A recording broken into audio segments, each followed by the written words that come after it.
Oh yeah. Oh yeah, it's been like 2 weeks. Shit, we haven't got anything going. What up, you guys? G here, officially live. What's going on, Trippy? How you doing? Got anything to say? Hello. Doing good, doing good. Hope Bro, everybody is having a good weekend. It is the World Cup weekend. Let's oh go. shit, I forgot about that. You gonna be busy tomorrow? Are you gonna watch? Is there a game? I thought it starts Monday. Fuck. Opening matches tomorrow. Is it? Oh, it's probably like third world teams though, no?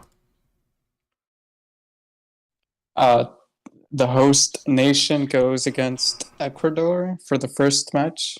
Ooh, spicy. Anyway, today we're going to be talking about some stocks. SPY.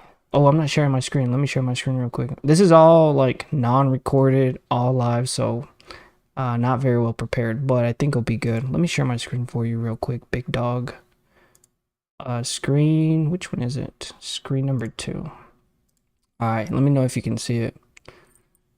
We ain't got no viewers in here though, big dog. If you guys join in late or whenever you join, hit the like button for me. Helps the algorithm. Did it pull up on you, big dog, or no?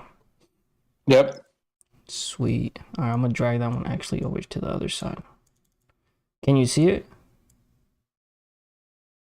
Yep. Sweet. Okay. So what stocks you want to talk about today? You want to talk about SPY first, or what? What you think? I think I think everybody has eyes on Spy this week. No cap. No cap. Thanksgiving though, volume it's dead right now. What do you think? Low volume right now because of Thanksgiving Yeah, break? but we have Black Friday, don't we? Oh yeah, there's gonna be a lot of sales in the market. What do you think? You think SPY goes on sale? I think I think Spy will rip. Fuck. You might be right actually. So I was actually looking at the DD on SPY, and I'm low key bullish. We're on an uptrend here in this channel. Got the bullish momentum indicator there, just chilling, showing us some good signs. And really, we don't really have any bad news till Wednesday. I mean, there's nothing stopping the market from going up until like Fed minutes on Wednesday. So I think Monday, Tuesday, we can kind of just chop it up, maybe sideways or up. But I don't think any big sell-off happens Monday or Tuesday. What do you think? I think the market's going to be playing choppy, Mm-hmm. and we won't really know what direction it will be going until later this week for sure. Exactly, exactly. And I don't know if you're still seeing the screen. Fuck, my computer fans just got hella loud. So that might come through the audio. My apologies. But I noticed that this is an inverse head and shoulders, which is a very bullish pattern. So I think somebody a while ago said we might be seeing 430 before the end of the year. And if this is true, if this inverse head and shoulders is true, Hey, yeah, I that said could. that too. Oh, did you say that too as well? Wow, that's crazy. Yeah. So first things is we're in this channel, which is kind of bullish. We are in the top range of the channel, so I think we can retouch it. And if we can break this time, then yeah, maybe 413, 415, and then 430. But the inverse head and shoulders, I think like the neckline is like right around here. So if we're gonna be conservative and just do like here down to the top part of that bottom, then move it back up, you can see we hit about 427, 426. Ain't that crazy?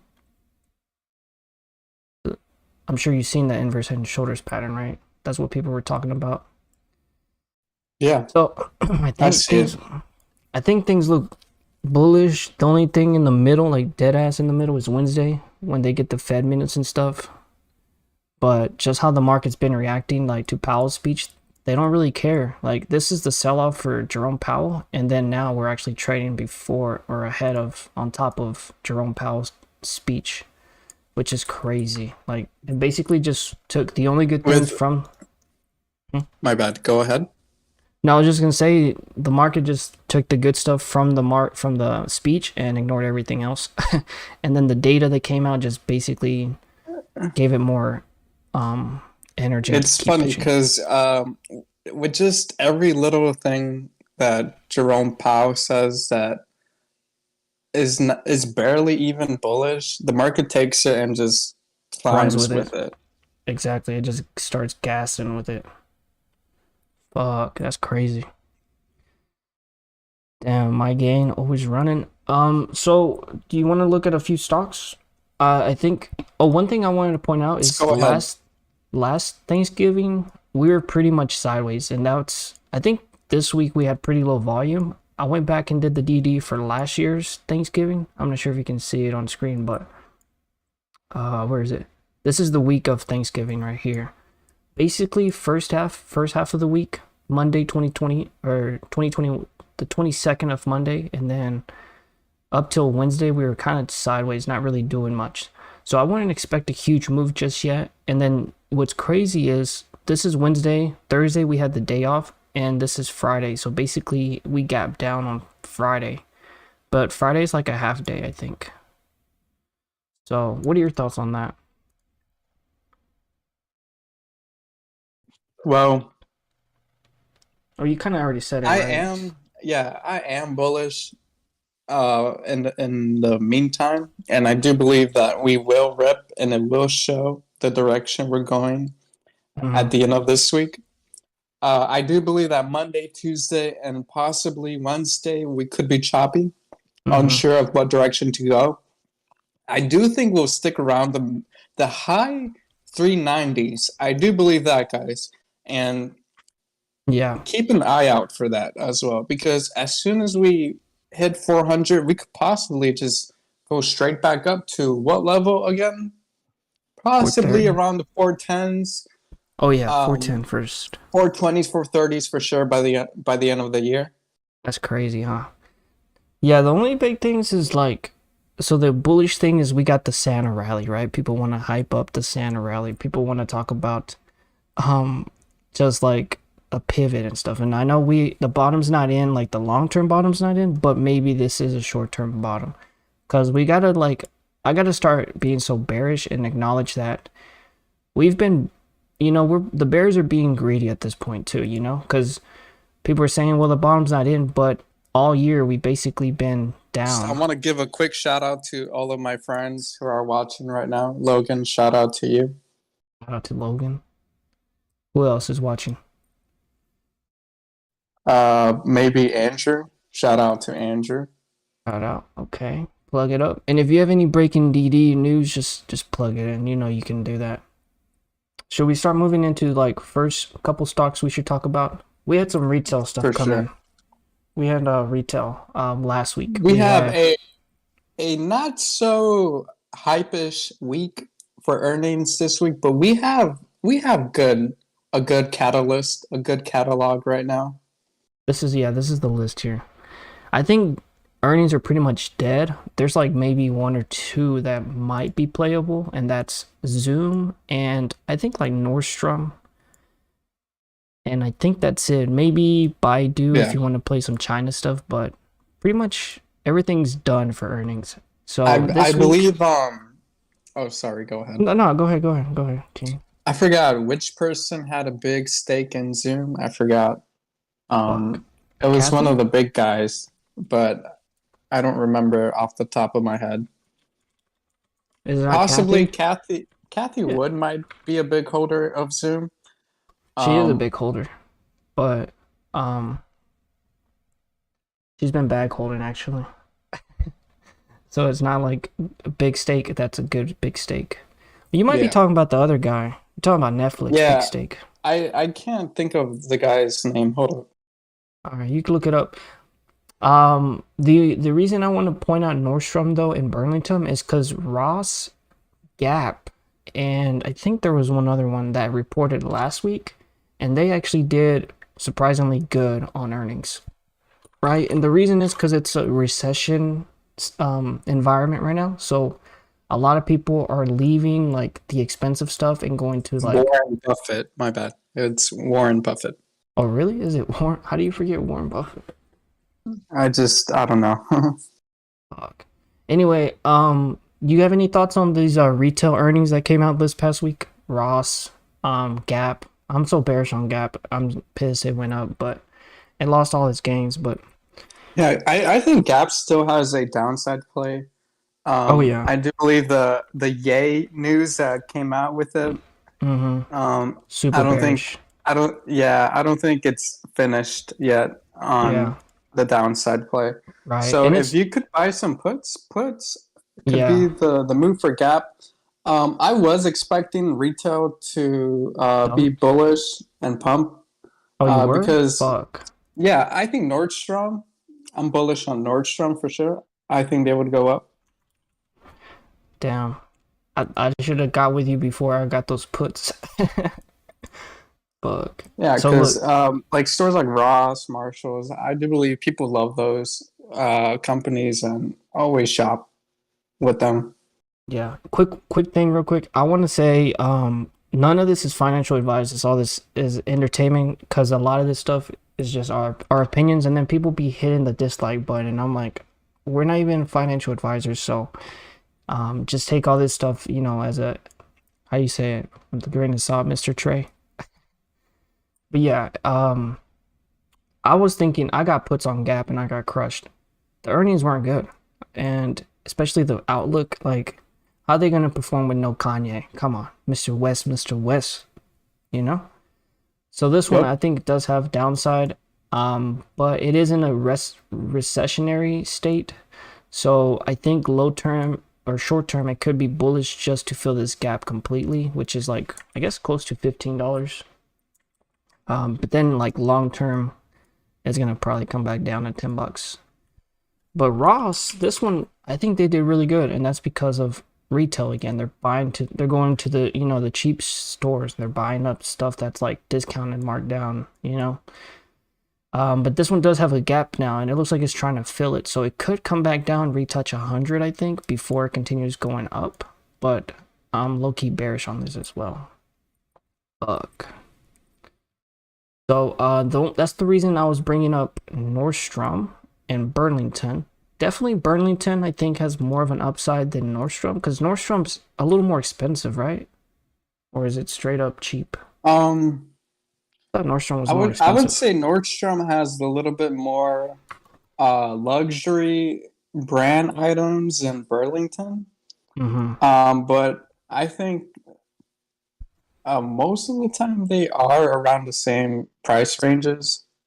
Yeah, I'm speaking from my experiences as well. yeah.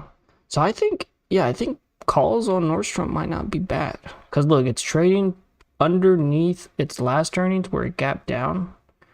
And some of this stuff might be priced in now. Like this was the big move that caused it to gap down, like oversupply and stuff. But maybe in this quarter they figured some of that stuff out. They either got rid of some shit or stopped ordering shit. So maybe and plus they pay a dividend. So this one could be something that people buy into just because it's retail and has a little bit of recession in it. So should we take a look at some of the flow? I haven't looked at any flow on this, so maybe we should pull that up really quick. And we'll look at other flow in just a second too. Because oh, there's puts in this thing. That's crazy.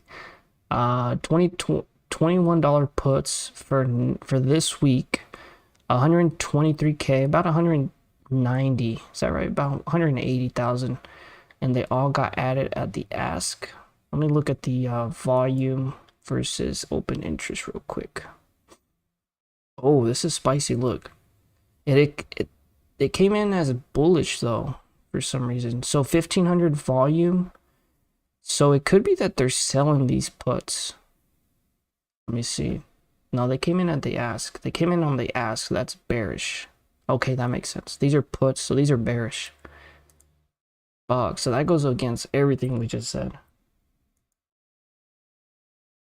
Fuck. Let me duplicate this really quick.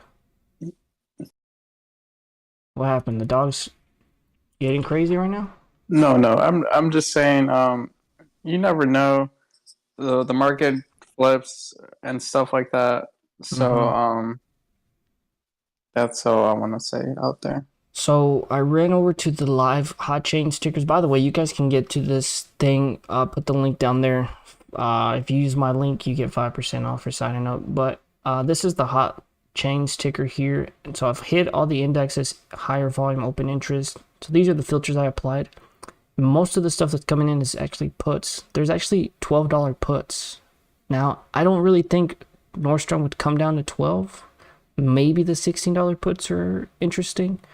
But definitely most of the money's going into these $21 puts, which are bearish, which is crazy.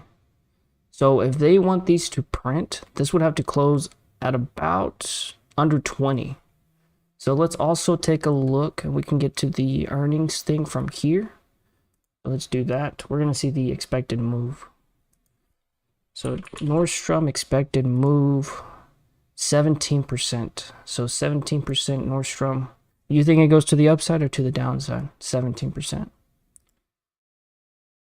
Like you said, this is kind of similar price, but oh my goodness, 17% is like almost to $25. Downside would be down to about 17. Those are nice. I think I might get puts. What do you think? Just based off the flow. There's like not much flow to the upside. Most of the flows to the downside. So to the upside it'd be to $25, and then to the downside it'd be to like about $18. Yeah, I'm gonna keep these on watch. Let's look at the overall chain for Nordstrom real quick. Damn. Look, most of this, yeah, came down. That's crazy. Very interesting. Yeah. So what you been doing? You been trading or what? What you been trading? Just No, cash I've heavy right now? been in the sidelines. Yes, cash heavy, of course. Just mainly just in the sideline tracking cryptos Playing and Dota? tracking, yeah, Dota, of course, and tracking what the world is, what's going on with the world, Do you have tracking a what's going on with Russia, Ukraine situation, tracking their new currency they're trying to establish, which is coming soon. I was gonna say, Very crazy. do you have a world update for us? It's been like 2 weeks since we got something from you. I know you've been posting it on Discord, but Yeah, I could search for something real quick. all right, some hot, some right off the press. So I'm looking at these chains. Most of the volume that came in was those $21 puts, which we talked about. They came in on the ask, which is bullish. Right? So maybe I've been reading this the wrong way. That's crazy. On the bid, these are bearish. I think this could be confusing. This looks confusing. I'm gonna talk to the developers to see if maybe I posted a video in the trippy shit. Alright, bet. I'll play it. Does it have music in it, or what does it have? Just audio, video audio. Fuck. Is it a YouTube video? It's the Lou versus Wall Street. Alright, bet. Let me plug it up. You think that's gonna catch us up? Oh yeah. I bet. I'm gonna play it for y'all. No copyright. Oh shoot. Are you ready? We got an ad, brother. Showed up with an ad. In the meantime, Giving Lou the ad money. Unlike most of the this is timestamped, huh? You timestamped it? You timestamped this, or you want it to start from the beginning? Play from the beginning. My bad. I bet. No, you good. While I play Today, this, I'm proud to say that under the shut up. UK's presidency, the group of the world's 7 most advanced economies, the G7, is launching a set of public policy principles for retail central bank digital currencies, CBDCs. Central bank digital currencies could be a digital version of money, a bit like a digital banknote that could be used alongside physical notes and coins. Unlike most of the digital money people use daily today, it would be issued directly by a central bank, like the Bank of England in the UK. And governments and central banks across the world are working together, looking into what having a digital currency might mean in practice. This includes issues that people care about, such as ensuring users' money would be safe and secure, that it could work with other ways to pay, would be energy efficient and available to everyone. A potential CBDC could offer businesses and consumers new ways to pay in the future. It's all part of the wider story of digital innovation that has delivered benefits to millions around the world and in the UK. The decision on whether to launch a central bank digital currency is for each country to make, and no G7 jurisdiction has yet made that choice. These decisions raise important questions about the reshaping of our economy, financial systems, and the way in which people interact with money and payments. That's why working together and careful evaluation with our international partners is essential. In the UK, earlier this year, I announced a new joint task force between the Treasury and the Bank of England to look into a potential CBDC as a complement to cash and bank deposits. We're also hearing from firms, technology experts, and others. Under the leadership of the UK, this report today will help support and inform exploration of CBDCs in the G7 and beyond.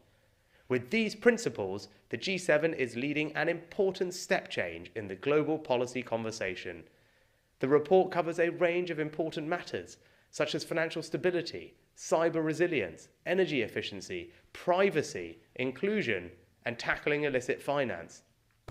These Fuck. So we're done there, Trippy. You here? You disappeared. Yeah, it's What do you get think? ready, people. It's Crazy. happening. That's all I can say. If you want to know more, tune into the Trippy live stream. Coming soon to a theater near you. Are we gonna air this on AMC or no? What do you think? I'm sorry, what'd you say? I was gonna say, should we air this shit on AMC theaters or no? The Trippy show. Oh yeah. That'd be fire. It'd help out the apes too, I think. Revenue, you know? Yes, sir. So not really many. I think I'm pretty interested in the puts for Nordstrom, I think. What do you think? I know you said bullish, but Burlington, we could continue filling to the gap. So there's a gap right here. There's a gap right here. We're working on filling it. So what could happen is we continue going up to like $22, $23. But then I'm just going to take my profits on it. You feel me? Right now we're working on this gap. So I think we retouched $23. I think about 23.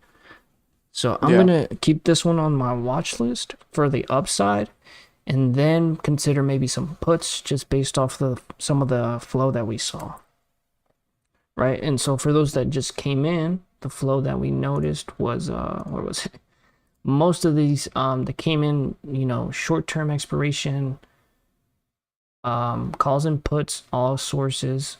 I guess I could get rid of some of these, excluding the money. Let me see in the money. Not really. Yeah, most of the flow. Okay, there's more calls in here now. But I like to see more volume than open interest because that's telling us possibly a move's coming. So yeah, more puts in here. So that's what I'm looking at right there. We got bearish. Hold on, what? This is what's confusing me. Here it says 97% bearish. And then if you go to the actual chain, it says 97% bullish. So that's confusing for me. I'm going to ask the developers on the team to see if they can just keep it consistent, you know, but we'll see. We'll see. Just a little tip. Yeah, just a suggestion. So that's all the volume that's coming in on these chains.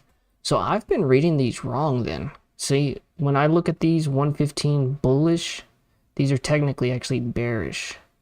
So maybe that's why I've been getting wrecked on some stuff. So this is actually bullish here. Is that right? That's confusing. It's so confusing. So now it's bullish to the upside and then it's bullish to the downside, but it's actually bearish. Yeah, definitely gonna talk to them about it because it can get confusing. But yeah, I think I'm bearish on this. So this is definitely bearish. Then there's 12,000. So now that we know that this is wrong, then these are actually bearish. So let's open these up, these 20s for this week. Wow. Because they got slapped on the ass. Yeah, they're hella bearish. Wow. Okay. Yeah, I'm gonna keep these on the side. Short term, I think we chop it up. Maybe try to run it up based off the Ross and the what's the other one? Some of that momentum just maybe continues going up, but then it's gonna get smacked, I think, because Nordstrom is a little more expensive, I think. So if Ross and some of these other retails are doing really good, somebody's got to take the hit, right? So maybe a lot of the shoppers from Nordstrom, which is a little higher quality versus Ross in them. So I'm gonna say bearish on Nordstrom. Sorry for not being prepared today, but this is just to get back into the groove of things kind of live stream. And if Trippy's got info, he's gonna share it with us. Let me go back to this one. I'm gonna say puts for this. Puts. Easy, I think. Somebody's gotta lose. If somebody's moving to Ross to outperform them, Nordstrom's gonna take a hit. Burlington, let's take a look at Burlington. Burlington is kind of more cheap, but I think one thing I do see already is the inverse head and shoulders here. Fuck. So things could gap up to like 200. Wow. That's crazy. Yeah, so it's shoulder, head, shoulder. You could even say this is a cup and handle, and it's breaking out right now. So let's do that. Let's just say it's a cup and handle. Yeah. So the breakout still got some juice left. At least 170, 180. About 180. Burlington might be a good upside play. Sheesh. Let's look at the hot chains for it. Alright, we got $2 million in puts. $2 million in 140 puts. These are for December. Then we got $1 million for 165 calls this week. So short-term bullish, I would say. Long-term bearish. Wow. Wow. I'm probably not going to play Burlington, honestly. Let's look at the full chain breakdown, though. You got anything to add to Burlington, Trippy? Or are you just chilling? These are bearish. These are bullish, so these are bearish technically. 1,000. Because this got added on the ask. 2,000 to the upside. 165s and then 155s. So it looks like these look similar, and they bought these and they sold these. This is what it looks like. Let me see if that's true. Click on this.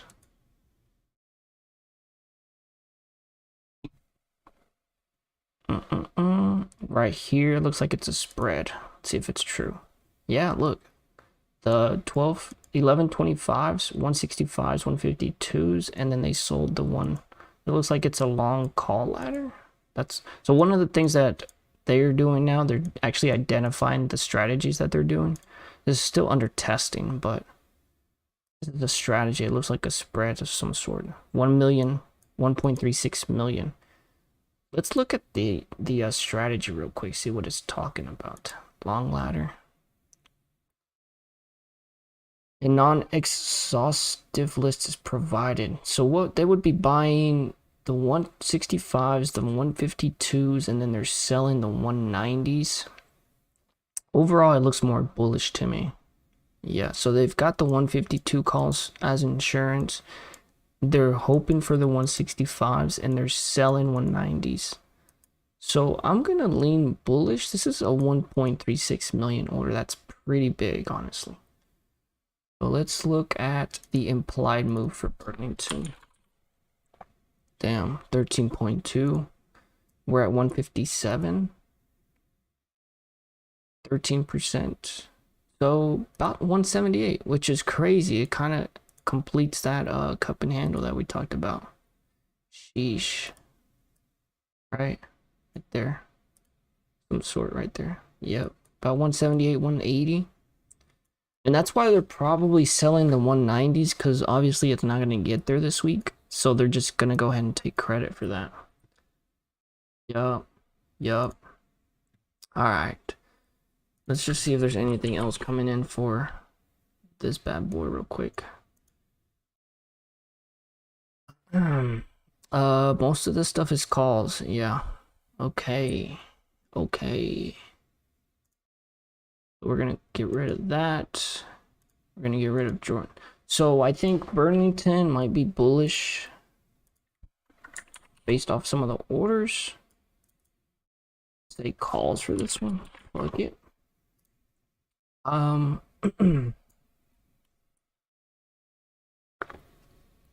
Trippy, you dipped or what? Add my cup right here to it. Yeah, bro left. Yeah, that's a cup though. That's a cup for sure. Right, that's the cup, and then we have the handle right here. That's crazy. Cup and handle breakout. People probably gonna buy the dip. Where from the lows? From the lows, let's look at where's 2020 numbers. 2020, 100. We are about 50% from the lows, but relative to the highs, we're 50%. Shit.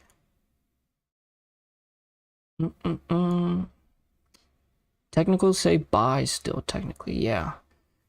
I think we can play this one up to the earnings and then get out. But if we're going to play this one, it would definitely be a spread. Now, I want to talk a little bit about Zoom, because I think this one might be a bullish play also. So when I looked at their earnings for this one, they're expected to do, let me show you guys, about 14.5% from 81. That's going to be about a little over $14. 14%. Oh, about $13 now, about $12. But we did get a recent pullback, which I think might be the opportunity to get some calls here. It looks like it's in some sort of a channel. If I can get that bad boy in there, right there. So we could wait a little bit, see if it retouches 80. Maybe load up on some calls there. Now, the reason I like this one to the upside is because their balance sheet's actually pretty good. So they have like, let's see how much they got. They had like in the billions. I'm talking about in the billions. And they don't have any debt. That's the big thing. 5.5 billion, 75 million in debt. Like they can pay that off with like one tenth of maybe 110th. No, fuck, I don't know. They can definitely pay that really quick though.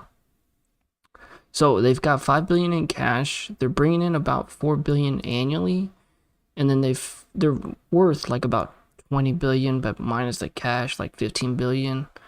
So they're still a little expensive, but software companies usually are a little expensive.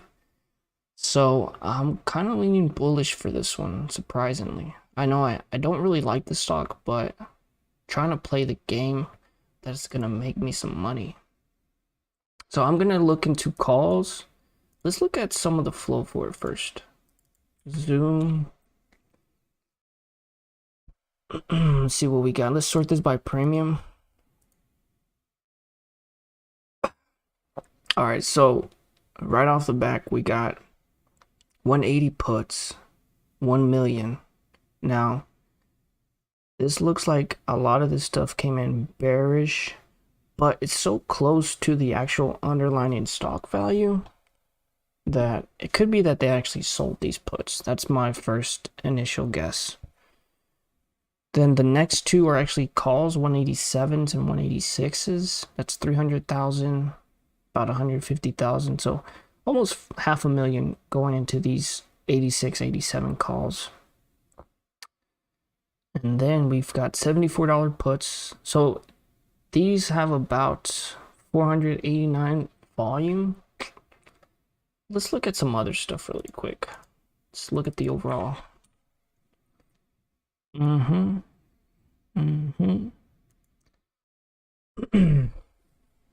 Oh shoot, so we got hella volume came in onto the 180s. Is that the same strike? Yeah, it's these, the 180s.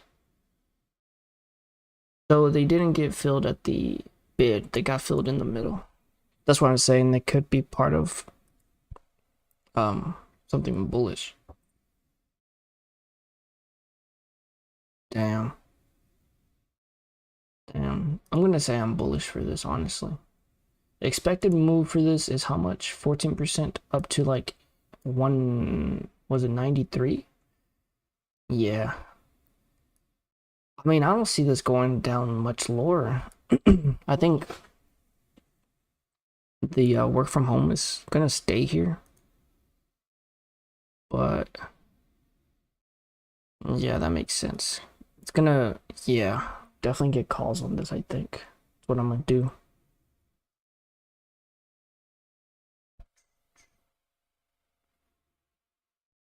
Alright, so I'm just checking my phone.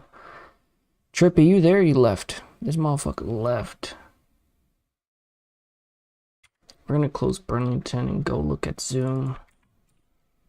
Zoom. 14K in volume. Look at the upside. So the 86, 87s, which we talked about. Look and see if there's anything unusual. Nothing big. Now, this is not going to have that much volume because it's more expensive to get these contracts. There is these 65s. And then you got hella open interest on these. These are for this week. And then let's look to the upside really quick. So not that much open interest on these. There is 1,000 here. It's bearish though, so they're probably selling those, honestly. Let me look at the ones that are down here. I want to see when they started picking these up. Let's look at that really quick. So open interest on these started going just recently, actually. So they were like at 900 on the 4th of November. So about 2 weeks ago, they started adding to these. Let's look at what we were doing on November 4th. November 4th. November 4th is down here. Okay. So they're down from when they got these puts.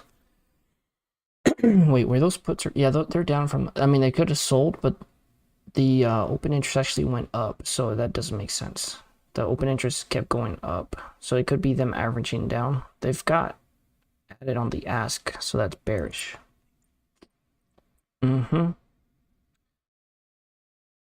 So what was that? The 65s or the 66? It might have been the 60. These have big. These got sold. They got sold on the bid, so that's bullish actually.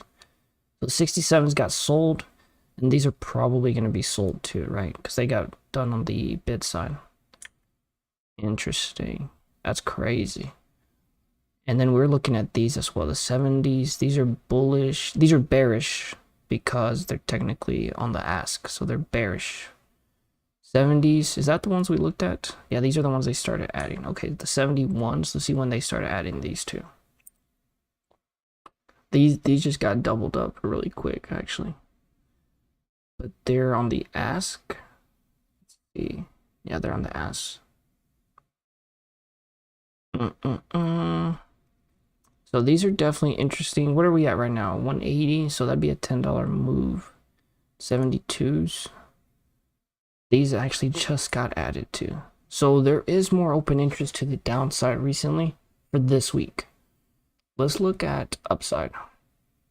There's not near the 1,000 volume open interest or anything like that until down here. That's so far out though. Wow. So maybe downside then. That's what I'm thinking. I'm surprised though, because they've got hella cash on their balance sheet. Oh shoot.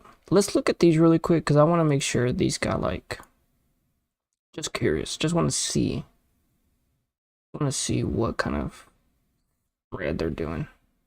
Oh, so they're part of a spread actually. Oh, these are bullish technically. They sold the 82s for Friday. And they bought the 70 ones for this week. Could be that they're doubling down. Let me size up this really quick. Let's do like 20. And here's the stuff that we're talking about. So this was when the stuff started loading up. And it looks like they're just straight up buying these. The spread's pretty down the middle though. I hate stuff that gets, I mean, it definitely got filled near the ask, closer to the ask there. And then here right down the middle. So it's hard to distinguish if these are actually bullish or bearish. Bruh. That's crazy. So definitely, I guess the thing I can conclude from this, there's more open interest to the downside, but the spot fills are like in the middle. So it's hard to tell if they're actually getting bought or just being sold for credit. From a like perspective look, or from, yeah, they have a really good balance sheet, like 5 billion in cash, no debt. So that's a better stock to put money in than something with high debt, I would say, right? People want to like outperform in growth, this would probably be one that they put it in. So that's what I'm looking at for bullish sides. For the bearish side, more open interest to the downside, but it's not confirmed bearish. So I'm gonna say calls, honestly. And I guess we could look at the upside. So if we were gonna move, we'd probably look at something in the 90s. Let's look at these when they started going up, because they have pretty good volume today. They just started going up higher too. So let me look at this. They started increasing their open interest like about the same time. So 260, and then they doubled, and then they've basically, we'll see how these carry over, but they got added on the ask at the end of the day. Wow. So yeah, this is actually interesting. So this is a lot of volume for these 400. That's like 100% increase. And then the 86s, let's look at these 86s. Yeah, these don't really have any volume. They did start going up though. Yeah, see, 99. So we'll see how these carry over too. Yo, Trippy, you gone? You done? Yo, what's up? He's probably feeding his dog right now. Fuck. Let's look at some other stuff real quick. So I'm gonna say bullish on Zoom, just because there's been stuff that's been surprising. Yeah, that's what I'm thinking. All right. So let me add that too. We're gonna do calls for Zoom, I think. I'll probably do like a spread though, just because of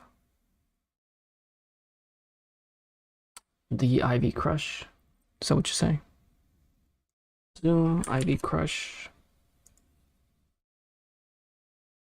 Let's see historical. Yeah, volume's near the top right now. Recent high, the IV 30-day IV back in August, so probably from like last earnings. And then you see that crush. So that's why I would do a spread for this. You can actually look at moves and IV crush. Moves 50% of the time. Here's the IV crush, 28%. That's a hell of a lot. So I would probably, like, you know, buy, if I was gonna do this, I would buy the actually you could buy like the 85s and sell the 90s and then make any money in between there.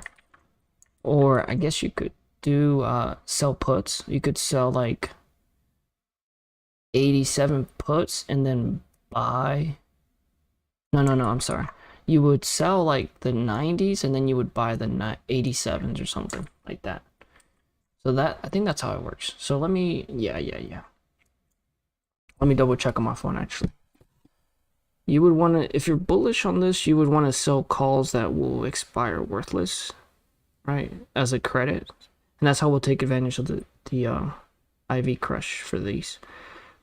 So Zoom, I would probably do like something like we're expected to move. Upcoming earnings is 14.5, and we're expected to move up to the expected, right? It's not guaranteed, but expected to move like up to about 93. So what I would probably do is let me look on my on my broker real quick. But you would want to sell something like sell the 90s, because those are like deep in the money, and then buy like the 87s or 88s or something as insurance. Yeah, exactly. Let me do that on my broker real quick, see how it works. So I would probably sell like, I would buy the 88s and then sell the 90s. See how that looks. It's like a 50%. Okay, so let me go up higher. Ooh, well, I was gonna say you could do the 90s and the 89s. It's a put credit spread, so that's bullish, right? The break even would be 89, as long as it closes above 89.35, then you break even. And then if it closes at 90 or above, you basically doubled your money. So it'd be 35 max loss, 65 max profit. You could do that, or you could risk it a little bit more and then do like buy the 91s, sell the 92s. Now that's interesting, because you're risking 23 and you could possibly get 77. But now it would have to close up higher, closer to like 91.23, and then if it closes above 92, you pretty much 3 extra money. So that's a little more risky, but that would be like a 300%, and it'd be more safe, I think, because again, the IV crush on this is horrendous. It's 28% IV crush, and I can show you guys that graphically. So if we go back to here, you can see historical IVs. The IV, which looks to be going into earnings, just goes up, and then after earnings, it just gets crushed. So that's what I was talking about there. So yeah, if we're going to do this to the upside, not financial advice, it would be more of a spread. If you're going to do this to the downside, it'd be 14%, which could definitely come to the downside, but it looks like we're working on this gap fill. Well, we were till this sell-off. 14% to the downside. Oh my goodness, be making new lows, like new yearly lows. I'm sorry, because we've been up here before. I don't see us coming down though. I don't see us, because I like their balance sheet. Like if it's going to be a tech stock that you buy, you don't want them to have debt, right? So just going back to the debt, their debt is nice, 5.5 billion, hardly any debt as of last quarter. If they do like any job cuts, anything like that, even better, right? So I like this to the upside, and I think these last few days actually gave us a better entry. So that's my plan for Zoom. Let me go ahead and, did I add that there? Yeah, calls here, spreads. I would say spreads. Nordstrom, that one I'm still kind of thinking about, but HP and Dell, I don't really want to play them honestly, because they're just, I guess, didn't we have Micron report? Micron. Aren't they? Somebody was talking about slower PC sales.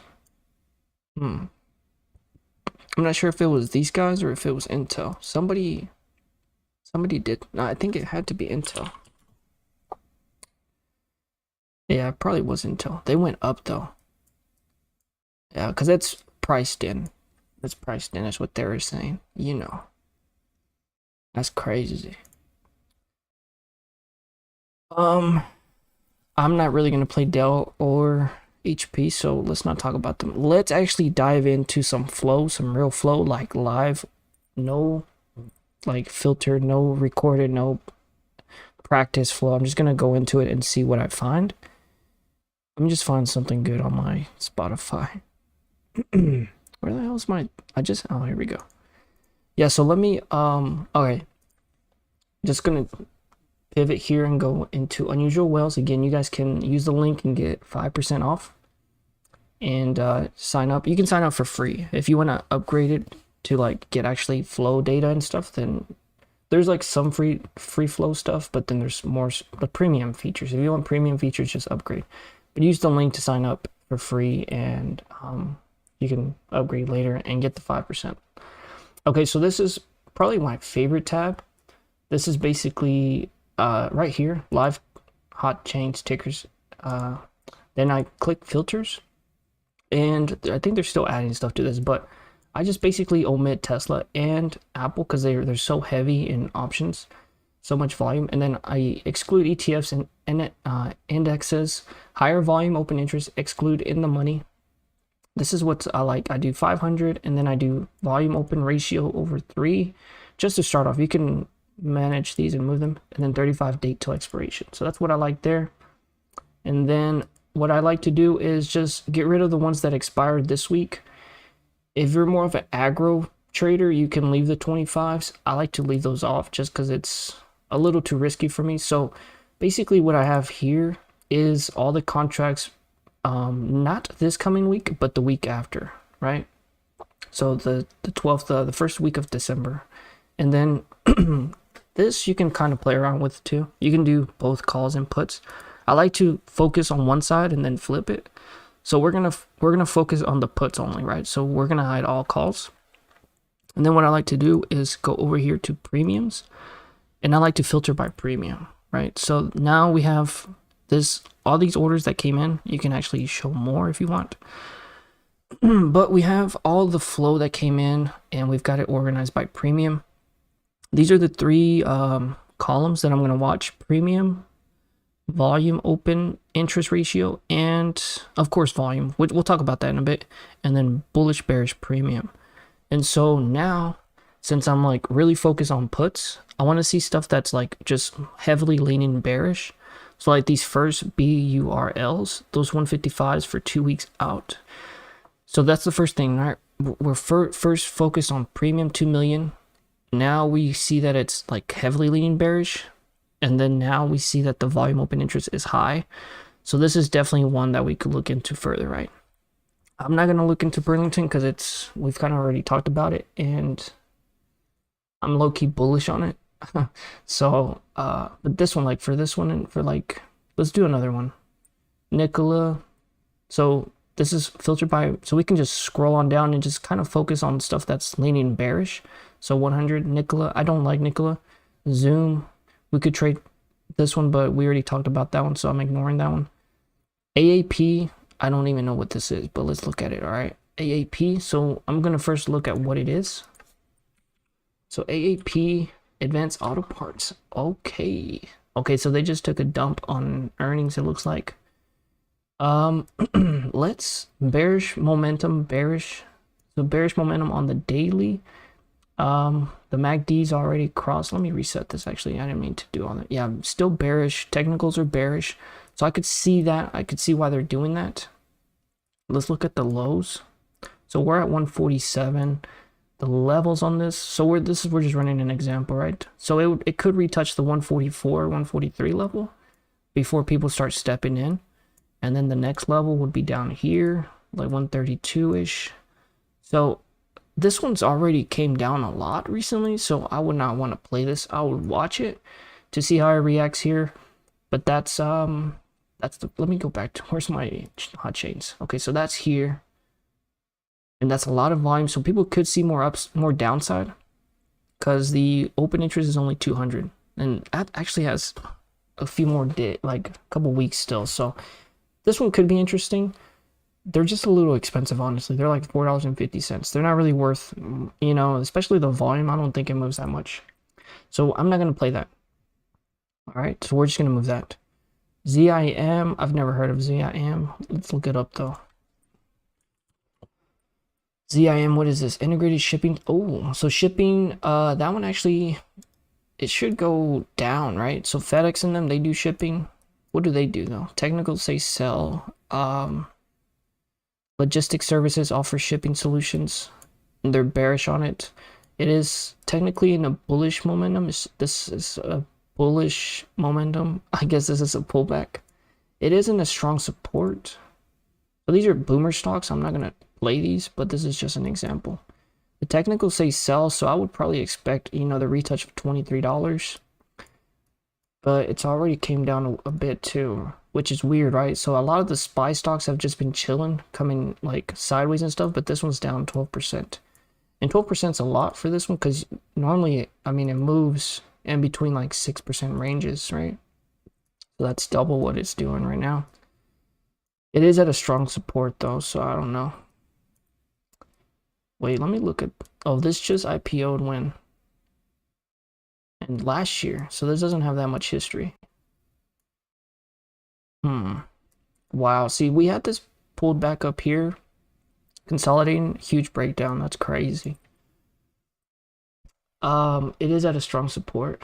I think it's gonna yeah, I could see why they're bearish. Like like this one, they probably wanna retouch the lows again, which is the bottom end of this consolidation phase here. Right? So I could see like low 23s. What are the chains for? ZIM 18. I don't know. I mean, it could. If it breaks this time, yeah, it's definitely going to come down further. What's the date for these? These are a couple weeks out. Actually, a month out. Okay, so I'm not going to trade that because it's just, yeah. Wow, hold up. This is 13,000 in volume. Hold up. Okay, maybe there is something there. Just because it's like hella contracts there, actually. It's a 16 to 1 ratio, basically. Wow, that's crazy.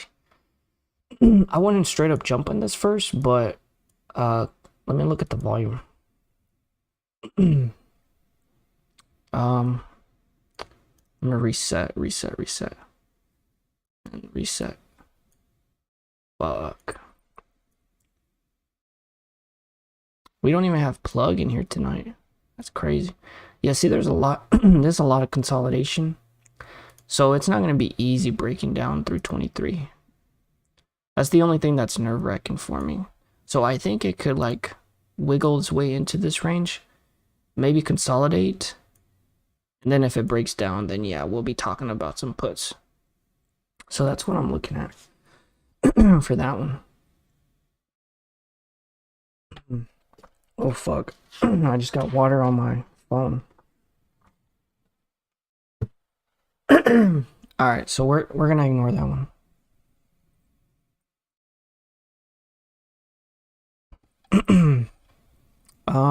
These are interesting. Laser UMPs. I'm just going through some of the stuff here. KMX. I actually saw another KMX here. Okay, so 65s, KMX twice. Okay, so see something like that. I know that's CarMax, right? And I think Carvana just laid off hella people. This is CarMax, right? Yeah. Okay. Why do I have my thing on? Let's go to the MACD indicator. Bullish momentum, huge sell-off. I think if it breaks the 65, so it looks like a cup and handle kinda. But if it breaks 65, then yeah, we're gonna come down. And you can also like technically do like I guess like an ascending support. So I don't know why my computer's being slow right now, but ascending support, we could do it there. It looks like it already broke it. We could do that one there, or we could do it here. But I think if it's this one here, what is going to happen is it broke down support. It's going to retouch it, and then it's going to come back down. But then we have good support here. And good support here. So up here, right? So 65 basically. Yeah, because we have consolidation there. Wow. CarMax is a boring play though, right? And it looks like it filled that gap that we had right here. So now it's looking like it's gonna go back up to 67, I think. It'll probably go back up to 67 before it continues down. And the MACD is technically like curling back up. So definitely not the spot to get puts just yet. Sorry, this has not been a very good one. Let's do the other ones. Let's just see. And if we're not really finding good put plays, that means that the market could be bullish technically, right? Because it's been hard for us to find some good puts. Here's some SMBR target 155. These are interesting. And we'll go through the call side in just a bit. I'm just running through some stuff really quick. See, this is already like beat up and it got bought back up. Bullish. This is actually, I think this is bullish, honestly. It's gonna probably keep going back up. 165, I think. 167 for sure. Yup. So we're having a hard time finding puts. That's fine, at least for Monday or Tuesday. So let's go ahead and switch over to the call side. Let's get some calls going. All right, so what we got? Pan W. What is this? Pan Alto. We gotta do Pan W.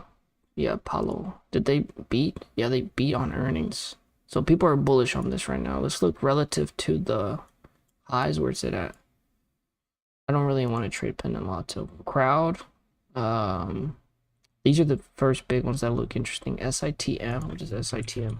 Situm. Situm. This looks low-key bullish. Sit time. Technical say low-key bullish. Microelectronic electromechanical system. I'm just trying to figure out what they do.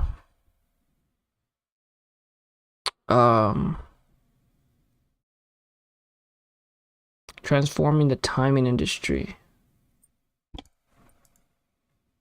I think I actually like this. I need to add the volume stuff real quick. Let me see key stats. Just see how much volume they don't really get much volume though, honestly. What's their average, like? About 3%. They move about 3%. They move about $3 daily. These look low-key bullish because it's making higher lows, I guess. Yeah, even the bullish momentum's there. Let's go. I was gonna add a support, but it might just be better to add a channel. Could just do the channel here.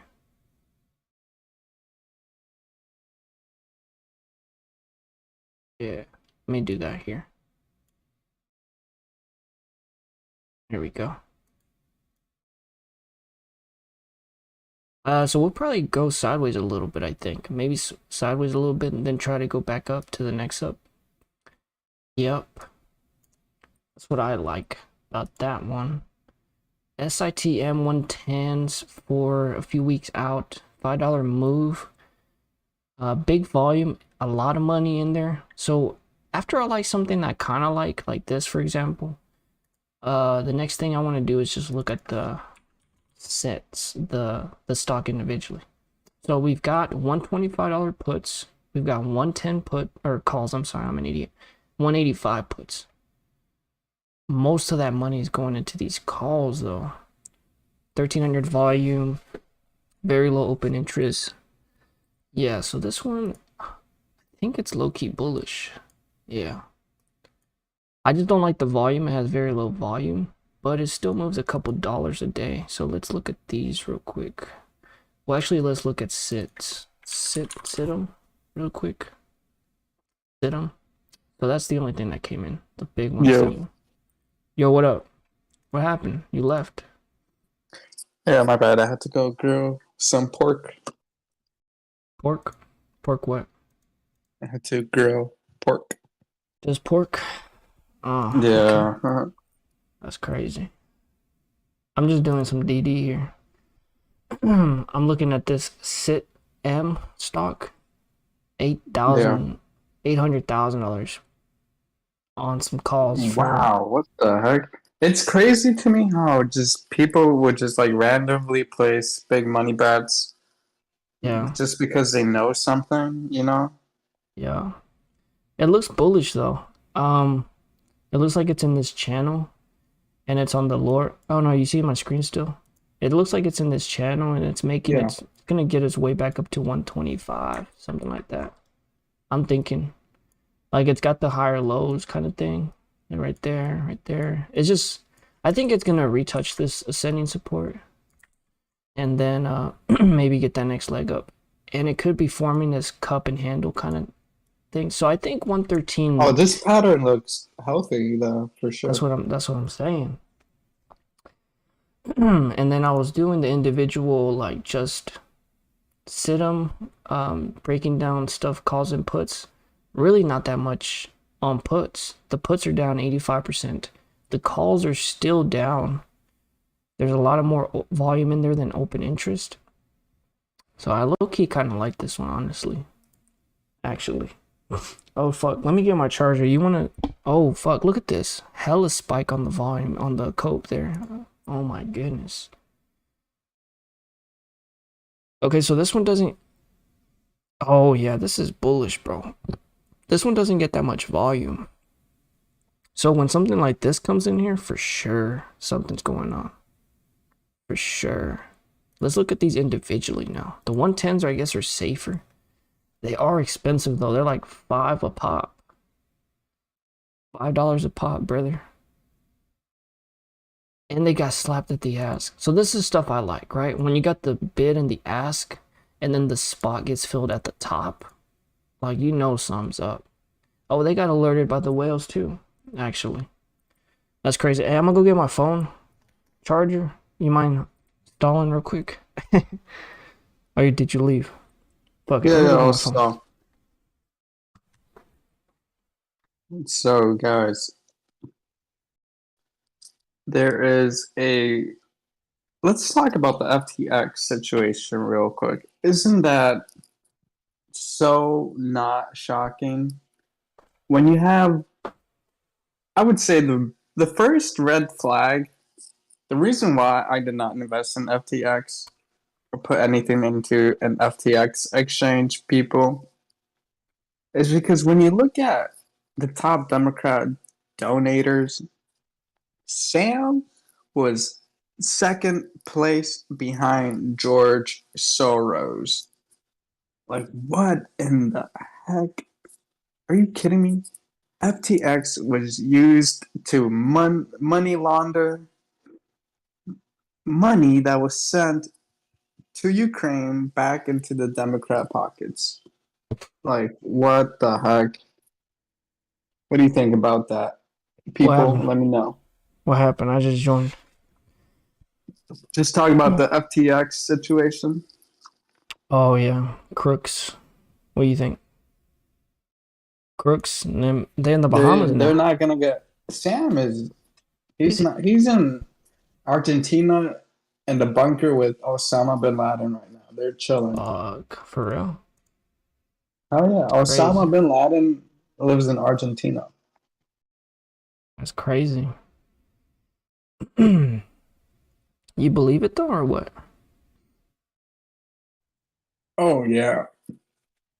Osama was an ex-CIA agent. Oh, hold up, brother. There's a lot of activity here on these crowds. I've seen a lot of crowd interest here. We got 141s.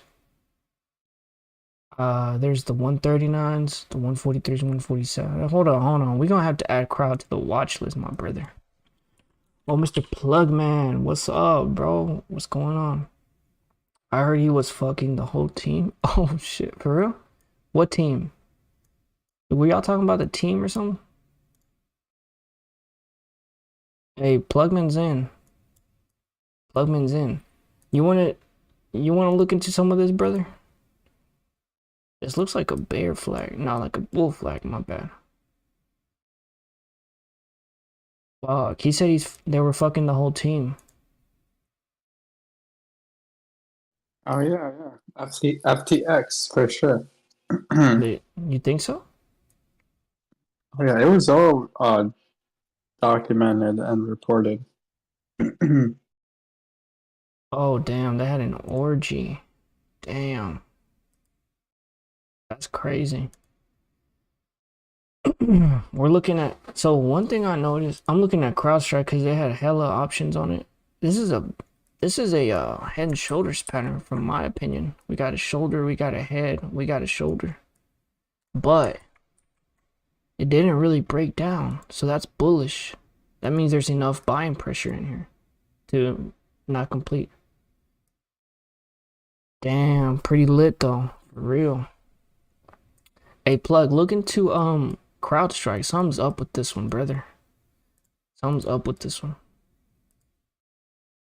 Yeah, oh my god, something's up with this one. I saw hella option entries in here, like big money going into CrowdStrike for some reason. Yeah, look at these. They're at the top of the list. 147 calls, 143 calls, wow, thumbs up, thumbs up. Big volume, low open interest. People just now starting to get in here. Yep. Maybe look at it in your little indicator. What you thinking? CrowdStrike is a security, I think, company. What is that telling us? Technicals are saying sell. So these guys, cybersecurity, what does that tell? I think war's coming, brother. World War III. Same thing with Boeing. Wow. Check Amazon. I got you. I'll check it out in just a bit. Let me wrap up this CrowdStrike. I'm fascinated. Trippy, you got any CrowdStrike? Any World War III? Any news on that? Oh yeah, for days, but I need my own live stream. You know, it's too much. Well, just give us a teaser. Give us a little. Everybody subscribe if you're not subscribed, and then you'll get the. Okay. What do you think? Tease them a little bit. Yeah. I bet. My boy wants me to look at Amazon. We'll look at Amazon in just a second. Technicals say sell on this, which I guess makes sense, but I saw hella activity on the. I'm bullish on CrowdStrike right now, low key. So the latest news on the Russia-Ukraine situation. Here we go. Yeah, go ahead. Emergency alert. Russia launched simulated nuclear warhead at Kiev. Wow. Fuck. And let's not forget, North Korea now has the ability to launch any missile anywhere. They are not limited in range anymore. So everything is just falling in together just at the right time. That would be bullish for security stocks though, right? Cybersecurity, hacks, and all that, right? Or no? Oh yeah, for sure. But the crazy news, it's already confirmed that there will be nuclear bombs used in the future. Yeah. When you have Russia doing stuff like this, it's kind of frightening. Right. You watching the stream? Check this out. We have a previous low here of like 138. Like 138. And we just, bro, if you've been following this chart, I haven't been following it. It's been so easy to trade. Look at this. I think we go back up to this, like 158, 150. It just makes sense, right? So my plans here, I saw a lot of call activity. If we break 138, I saw this fine ass shorty at the store. A little shorty, like 4'11", fat ass. How tall was she? Oh, 4'11". Like 4'11" or like 5 feet. No. 5 is, yeah, 5. My ex was like 5'1", 5'2". Damn. Perfect. The booty was popping out and everything. That's crazy. You lucky you got to see that. Was it live in action or what? Like just, clapping? Every day in Florida, brother. Damn, you're blessed, honestly. I need to move down there. It's hella cold up here. Fuck. But look, anyway. Yeah, I don't like the cold weather. I'm just going and say it. Yeah, there you go. I said it. I don't like the cold weather. Did you hear what happened to the Bills stadium? Got snowed in. They had like prayers to Buffalo people there. They had a bad storm. Oh yeah, Soldier Field, Chicago's gonna get that too. Fuck. Field's been eating, bro. He been eating stats. Congrats on him, yeah. Now we just gotta build the team around him next season. That's what I'm saying. All right, let me get back to business. How's the shawty though? Did you get her number or what? I don't think you got it, bro. Yeah, that's why he's quiet. Trippy's quiet when he failed. I'm gonna say I'm bullish on CrowdStrike. Look at the pattern. Like it's been, just short ladder attacks, how my apes like to say. So I think if we hold this level up here, this previous low, whatever, right there, then we bullish, right? We bullish back up to this top range, at least 150. Give me 150. If we start breaking down, then you know what I'm saying, we retouch the lows. The bro said quiet. Yeah, he's so quiet right now. He didn't get the number. Alright, so I like this one, y'all. I like this one. Crowd. Yeah, we could look deeper into this one. Let's look at just CrowdStrike. So we didn't even finish sit, but that's fine because it's, I think I already added it to my watch list. It's bullish. So for something that gets more volume like this, I like to like size it up a little more like this, you know, like maybe like 800. Just cut out the fat. And yeah, it looks good. We're gonna add like 2-to-1 volume just to see most of the money. Where's it at? Oh, I think Trippy had to go check on his ribs or something. He's cooking right now. Most of the volumes going short term, the twos, the 12-2. Damn, I'm an idiot right now. 147s though. What's up with this? 147, $600,000. You're crazy for that one. Then you got these. These are a little concerning. These are a little concerning for sure. Cause it's like low open interest, high volume. Let's just do volume first.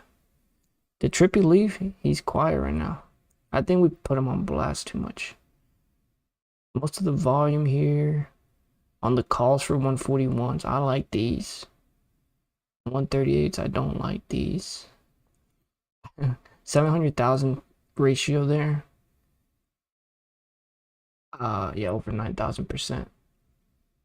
I'm just trying to find something, but I ain't nothing clicking right now. Ain't nothing. The 147 for sure. Hella sus. And that's decent money, you know, 600,000. Just a quick 100,000, 600. And yeah, what we're gonna have to do is go look at the flow on this individually. See what's the big orders coming in. So we got a lot of tools. We gotta use them. What is the ticker? Crowd. There we go. We'll look at Amazon and be looking at the next ones you want to look at. We'll put them in the chat for me. I'm just trying to come to terms with this one. There's like spreads for some reason. There's spreads. They're selling. Well, they're not really selling. It could be they're buying. Because the spreads are kind of in the middle. They're not really, one-sided. I think this is going to be a play though, for sure. So most of the volume is going to the calls. Most of the money is going to the puts. So that means they could be closing the puts because they're closing out. They're collecting that check. And then maybe they're, damn, Brody's got, what was that? Fruit. Damn, he's chilling right now. You chilling right now. So this is what I see. Most of the call volume. My brother. Yeah. Hey, your audio went down. You good? Like you just took a dive in the pool or something. Yeah, Biden's trying to shut us down, but we're still here. Yeah. Is it like, is he asleep or is he awake right now? Cause where's he at right now? I'm going into this one here. Yeah, hella volume on the upside. You see this, bro? Yeah, hella volume on the upside. I'm just saying. Let's go to the 1 week out. Oh, now there's more volume here. Damn.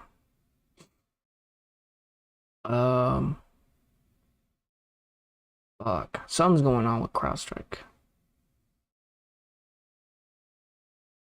He do though. He do. Trippy got the best governor effects. He be spitting facts. I Thank you. And if anybody is interested, please join the Discord server. Inside the Discord server, there is a trippy shit section where you can sign up for free 24/7 alerts for breaking news. Yup. Hey, Got Two House wants to know how much that goes for. The quality of product. It's good quality, no? I never had that. I'm not the man. What do you think, Trippy? How much you think that goes for? Cherry, the blue bake. Oh fuck, the Blu-rays. I can't even see. You think it's on discount right now because of recession, or you think the price is up right now because of inflation? They're being greedy, brother.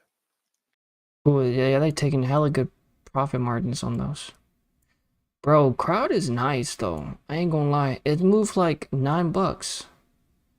It moved like $9. I like this one. This is definitely on my watch list now. Which one's the other ones that was on my watch list? CrowdStrike. I'm gonna look deeper into this one. Follow me on Twitter. I've posted something for this one. I like this one though, for sure. Bullish momentum. Ignore the red candle. Bullish momentum there. Right, we got bullish momentum. Things are gonna start going up. Let's take a look at Amazon now. Oh yeah, you got Amazon calls, huh? Bullish momentum. Bullish momentum. It could be what do you think? A higher low here. We got a low, higher low here. We can curl our way back up. We could even make a possible cup and handle there. What do you think there? Bro, what I've been doing with this one? It does kind of look like it. Yeah. I see it for sure. This is what I'm noticing. Go ahead. A lot of tickers with a massive flow put in towards Sienna Friday have a formation of a bullish pattern. What's the bullish pattern though? I think the market's gonna Just rally, explode, brother. yeah. That's what I'm saying, brother. One last time. I'm done being a perma bear, brother. I gotta make some bread. You know what I'm saying? Short ladder attack right here. Up a YOLO. I just gotta start doing the opposite of what I want to do. You know? Actually, let me slap this thing up here. Come on, brother. It looks like it's breaking the downtrend, actually. Yeah, and look, check this out. On the momentum here, the Macadidi, it's about to cross back up bullish. Y'all see what happens when we... Well, I'm not gonna say. Y'all see if we can hold this support here? We got the lower highs then. So bounce. Let me get that retouch of 100. And we chilling. There's still also room for the downside play, though. Damn, you're right. We can't think like that. We can't think negatively right now, though. We got Plugman in here. He's got calls right now. Let's look at what's going on here with the flow. So let's see let's see what the money's doing. Let's see what the smart money's doing. What do you think? $95 calls for this week. Let me fix this. When do your calls expire, brother? These are very obviously bullish. 97 calls for a week after this. Okay. Let me do this by volume. A lot of big money, yes sir. Okay, $92 call or puts is what people are buying volume into, but they're down the middle. There's more volume on these 109 calls. What the hell? That's crazy. It's only 50K though. They expire next week, like this week, like the holiday week, or the week after this week. Fuck. I would like to. Sorry, but historically, when the U.S. wins a game in the World Cup, the market rallies. Is that real? Yes. You got stats to prove that or no?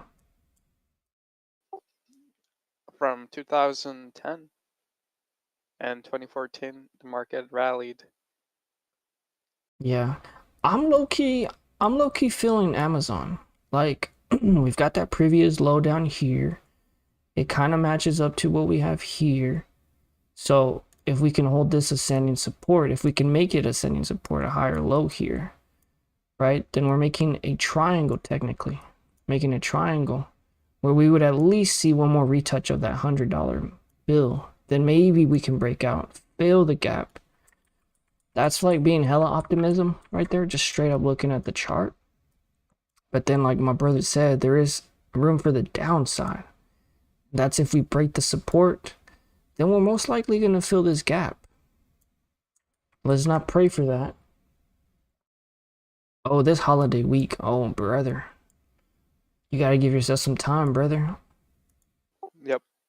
And the United States plays during lunch hour in the market on Monday. Oh, fuck. We're going to rally then, I think. It's going to go stupid crazy, I think. So those are the charts that's the chart stuff that I'm looking at. It is crossing, like I said, that's bullish, and it is looking to break that downtrend, you know, resistance. It's just been getting smacked every time. It's finally like getting above it, which is nice. 103, 102 looks like to be the answer for that. Again though, if we break here, what's it like 92? About 90, let's just say 92.50.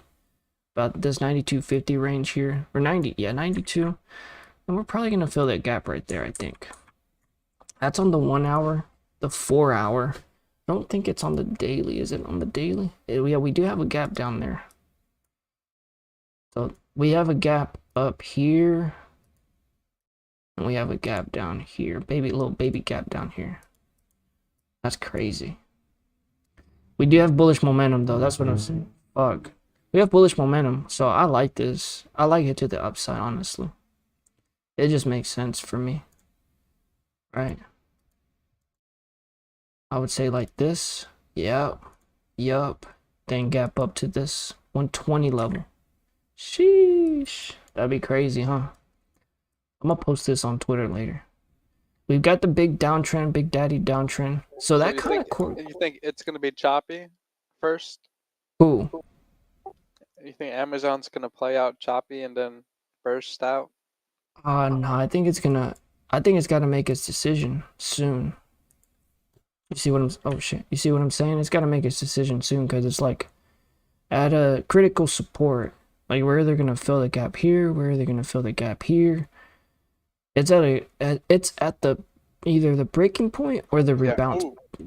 You feel me? Also, this is Yeah, a that's little crazy. off topic, but Go ahead. Tesla puts. Tesla puts. Oh, we can look at that. We haven't talked about that because of what happened with Twitter employees resigning, hundreds resigning. Who did? And Twitter? hundreds of Twitter employees recently have been resigning. And people have been talking about Tesla puts. Wow. Let me do one quick thing for Amazon. Let me just double check some stuff. Price is going up. People really aren't stepping in with bullish. I mean, some of the gamma's going up, which is nice. That means people are starting to get in some calls, right? So from a day to day, it looks like not really like huge move up, but bro, this song is so fire. Wow. What were you saying though? Pull up Tesla? Yeah. Alright, but let me look quickly at this last bullish, bearish, premium, total open interest. Total open interest is at the highest. That's good. Bearish premium. Where the hell is it? Oh, let me close this up. Come on now. Give me what I want. Where's right there. Here we go. 1 month. 1 month. Bullish premium, bearish premium.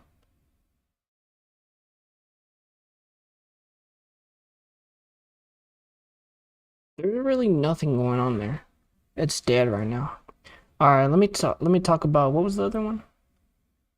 A Qatar is lame for banning alcohol. And Budweiser spent 75 on a million? Oh, very interesting. Yes. What happened It with that? it was expected because it's a Middle Eastern country and they are more strict with Mm-hmm. stuff like that. Alcohol. Yeah. So they have a sponsorship and they canceled it or what? All Damn, I that's know is that no more beer in the stadiums and stuff like that. wow. That's gonna be the worst World Cup. Like the less money bringing in World Cup. Plus, it's like hot as fuck out there, no? They moved it from the summer to the winter side for that reason Yeah. because in the summer it's usually 120 to 140 in Qatar. Fuck that. I wouldn't. I would kill myself if I lived out there. What do you think? A moment of silence, please, for the 5,000 plus migrant workers who died in Qatar during the summer from cardiac arrest and inhumane working conditions. Fuck. All right, let's do a moment. They built the stadiums with those hands, brother. Damn, brother. Is that real? Oh yeah, it's making headlines everywhere. Plug says not FIFA. Not but FIFA, and I guess Qatar breached that contract. Huh? FIFA banned it. Oh, FIFA. Oh, FIFA banned it. I don't like FIFA, honestly. That's why I don't watch soccer, but I'm gonna still watch the World Cup. What do you think? FIFA's like corrupt, bro. They always hand over the thing to It was Messi. supposed to be hosted here, brother, but um, the corruption, brother, Qatar. You can't get around that, huh? Corruption. No, but maybe we can watch together in 2026 when it's here. I'm probably gonna go to a game, honestly. Oh, I think me and Plug talked about that actually too. You finna join? Finna go? Yeah, for sure. You think we'll have a next World Cup though? Cause It's confirmed for 2026. yeah, Canada, but Mexico, and the US. yeah, but like with everything that's happening on with the world, you think we'll even have a government in 2026? Oh well, if you want to get there, then we'd all be dead by then, honestly. I mean, yeah, that's what I'm saying. If you want to talk about tinfoil, wow, bro, it makes so much sense. The charts, what they be doing, you know, like we're technically in this range right now. I'm telling you, brother, nothing's going down It's this not, year. brother. It's next year. That's Dude, confirmed. FIFA, the World Cup, the biggest stage on the planet. You think they want to fuck shit up right now? Hell no. Yeah, yeah, I know. It's just Powell. He's in the way. Like let the market rally, you know, but he's in the way. What do you think? Yep. You like 5.3 Powell or million no? people expected to You watch. like Daddy Power or what? When my calls are green, I like him. What calls you got right now, brother? Talk to me. Just shares, brother. No calls. Shares on what though? We got shares on Jimmy, shares on Amy. Damn. Amy and Jimmy still talk together? They still together or no? It's like a on and off Complicated? thing, you know. Complicated? Yeah, Fuck. Jimmy's winning right now without Yeah, Amy. well, he's the guy in the relationship. Let's be real. Yes. Mr. Plug said, did y'all hear about Ronaldo saying some shit? Didn't he get released or something? I heard he recently got released. Is the soccer league going to fire him? I think he got released. Ronaldo came out and expressed Like a how Kanye moment? uh he came on the Piers Morgan show to talk about how the Manchester United management is treating him poorly. Mm.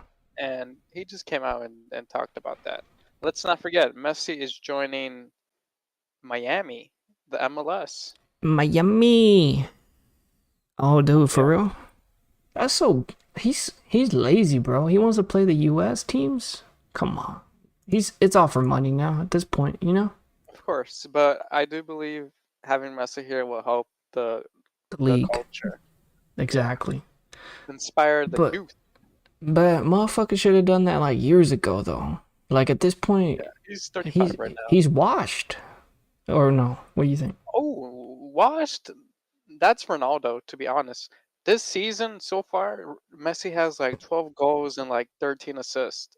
He's still washed though. Isn't motherfucker like 35 or something now? Yeah, but Oh. no, he's still got it, brother. Ronaldo's the washed one right now. Well, I mean, that's why I just don't watch soccer in general, cause it's just damn. Plug said he ain't washed. Damn. I don't really know. I just be saying stuff honestly, but Brody's like old now. You know what I'm saying? Yeah. So he's gotta lose. Usually, He ain't had it like he used to. You know. Go ahead, Plug or Trippy. What you said? he has a strong team in the World Cup this year. You know what's crazy? I watch football, so Brady got cheated on years before, and that's why he came back. Cause the game don't leave him when he's down, brother. Damn. That's why he But unretired he's getting sued, right? by FTX. Oh I'm not sure no, if it's by FTX, but he's getting sued for like FTX involvement. nah. I thought he was doing a lawsuit to get his money back. I'm not sure. It could be Fuck. both. Well, while you think about that, let me quickly browse through some of these. Ooh, look at this. Pins 25, 25, 25.50 calls. Hella bread on these 630s. Go ahead though. Keep talking about the Tom Brady. So we got Amazon. We got CrowdStrike on the watch list. I might add pins just depending on how we look in here. This thing's been hella choppy, brother. There's just no sight of getting out of here. We got the top range. This could be like maybe an expanding triangle kind of thing. What you think? What you think, brother? It's got a big range though. Like 20 to 25.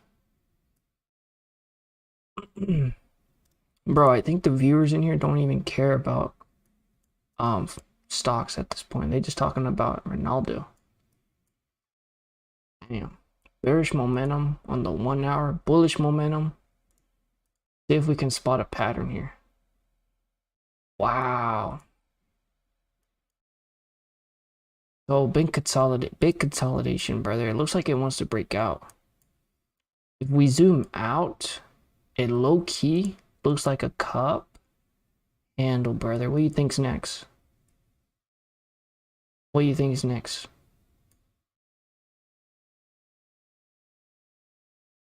Cup is half full too. Oh my goodness, this thing's gonna go dummy. Look, if it starts breaking out, I mean, look at this. We talking $30. Wow. Okay, hold up. Actually, I gotta take off the cup. Wow. Let me do a better imitation of the impersonation of the cup. The holy cup. There, we got a cup. It's just been consolidating. Let's look at the OBV. Let's see what the OBV's been doing. Oh no. OBV hasn't been respecting it though. I don't like this, man. I think we fall back. I thought it was a cup, but the OBV isn't following. Like, we're trading back at these levels, but the OBV is just coming down constantly. Yeah, see? Volume's leaving, but the price is still chilling up here. That's not good, brother. Yeah, I think this is bearish, honestly. But the chains are saying bullish. 25.50s. So a little bit more upside. 600,000. Let's look at pins in general. Pins. Trippy, did you leave? What did you do? There's not much activity on these. Oh, there's calls. There's hella calls. Wow.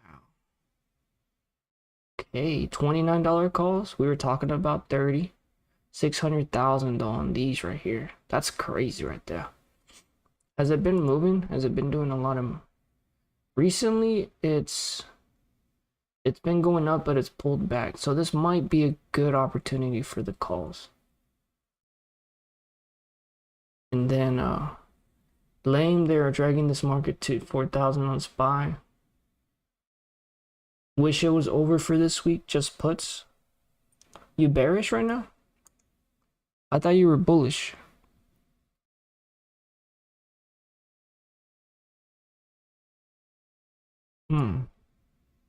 Where's the SPX? You talking about SPX 4,000? Where we at? Yeah, man. They trying to... I'm saying, like... I'm just saying...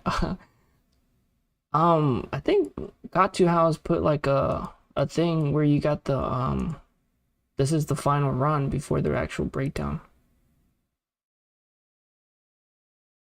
Wow, that's crazy. Who's got the 2008-2022 comparison? Somebody's got it. Should I look it up?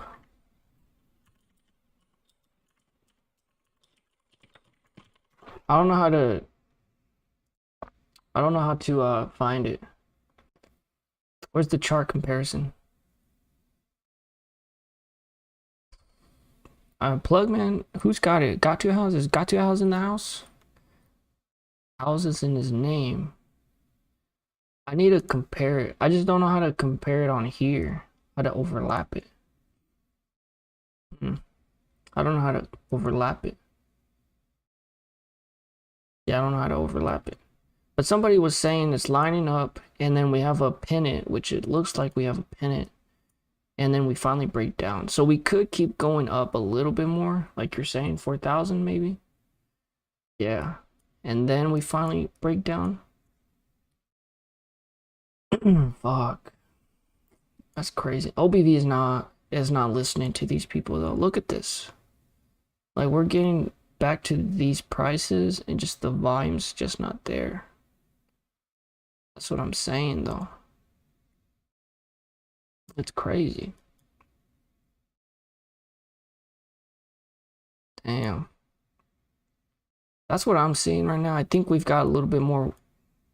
So it came down, clear bound support of that. I mean, it's gonna want to come back up here, I think, for sure. At least the 4,000, like you're saying, actually. Yeah. Yep. I mean, this could be an inverse cup and handle. Let me zoom in for y'all. Could be an inverse cup and handle, but it's just too strong right now. If it's an inverse cup and handle, this would be the top. Then we come back down. Right? If we break, I would probably wait, honestly, to see if we can break back up above this level here. Then we're gonna go retouch this high up here. Because technically the chart's healthy is what they're saying. If we break down, we get rejected here, I think. That's when we start curling back down. It could also be bear flagging, technically. Well, it's not a bear flag because it's not like an aggressive move. This would be more of like an aggressive move right here. Fuck. So that's what I'm following here, honestly. The 1 hour. Let's get back into some chains. Pins. Do we see anything else with pins that was interesting? Pins.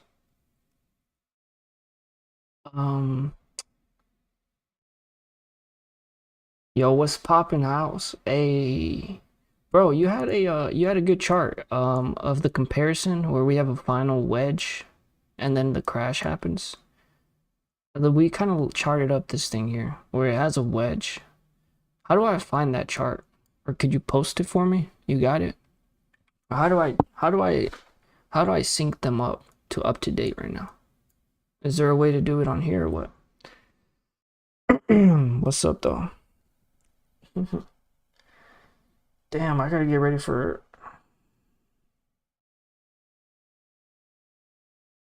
Yep. Damn. What's poppin' though? What's poppin'? So we still have on the SPX or whatever, we still have this downtrend, which is another reason I feel we gotta go retouch it. Right, like down here. Yeah, look at that up there. Yeah. See, I need that. I need that. Exactly. I see what you're saying though. That's I didn't know how to do it either. But it would be nice to get an updated version of it because it is doing that wedge. I remember seeing it. It might have been on like one of these channels. Like that's why I try to post like important stuff on the not important stuff, but just like charts and shit on the daily because in that way I can look at them easier. And then just like vibes and shit, I just post on the other channel.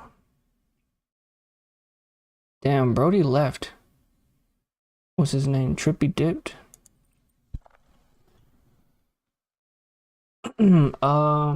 So I got it off Twitter. Don't know how to. I'm gonna have to find out how to do it. It might be like on Bloomberg or something, but I think we're gonna retouch like this level up here, like before for sure. Plus, I don't think you guys were here earlier. This low key looks like an inverse head and shoulders. Okay, so basically it would be like, I guess it would be like here, shoulder, head, shoulder, head, shoulder, which is bullish. And like right now, we're just retesting this shoulder neckline. It would be like right here. Right, so the breakout could be, I'm thinking like, you know, conservatively here, the top of this part here. So at least retouching this trend line, and then if we break out of it, in quotation, people are gonna have optimism and like, oh, bear market's done, downtrend's over, and then that's when they crash it. I don't know. What do you guys think? I mean, we could put it here, we could put it here. That's the top part of that though. And then I just don't like having so many lines on my shit. I'm just gonna take it off. So that's one thing. Inverse head and shoulders technically here. Or it could be this whole thing's ahead. I don't fucking know. It could be this whole thing's ahead, and then we have the shoulder over here. Got a shoulder. This whole thing's ahead. And then maybe I don't know. I'm just thinking out loud here. Damn, brother said the DD is GFYM. Oh, that was a long ass time ago. That's crazy. Yeah, some memories right there. Yeah, that's SPY for me though. Let's keep drilling through here some of these contracts. We got premium, most of the premium 600. That's definitely Pinterest. But like I said, we chilling in this zone right now, waiting for that breakout. And then we're gonna go back up to like 30, maybe.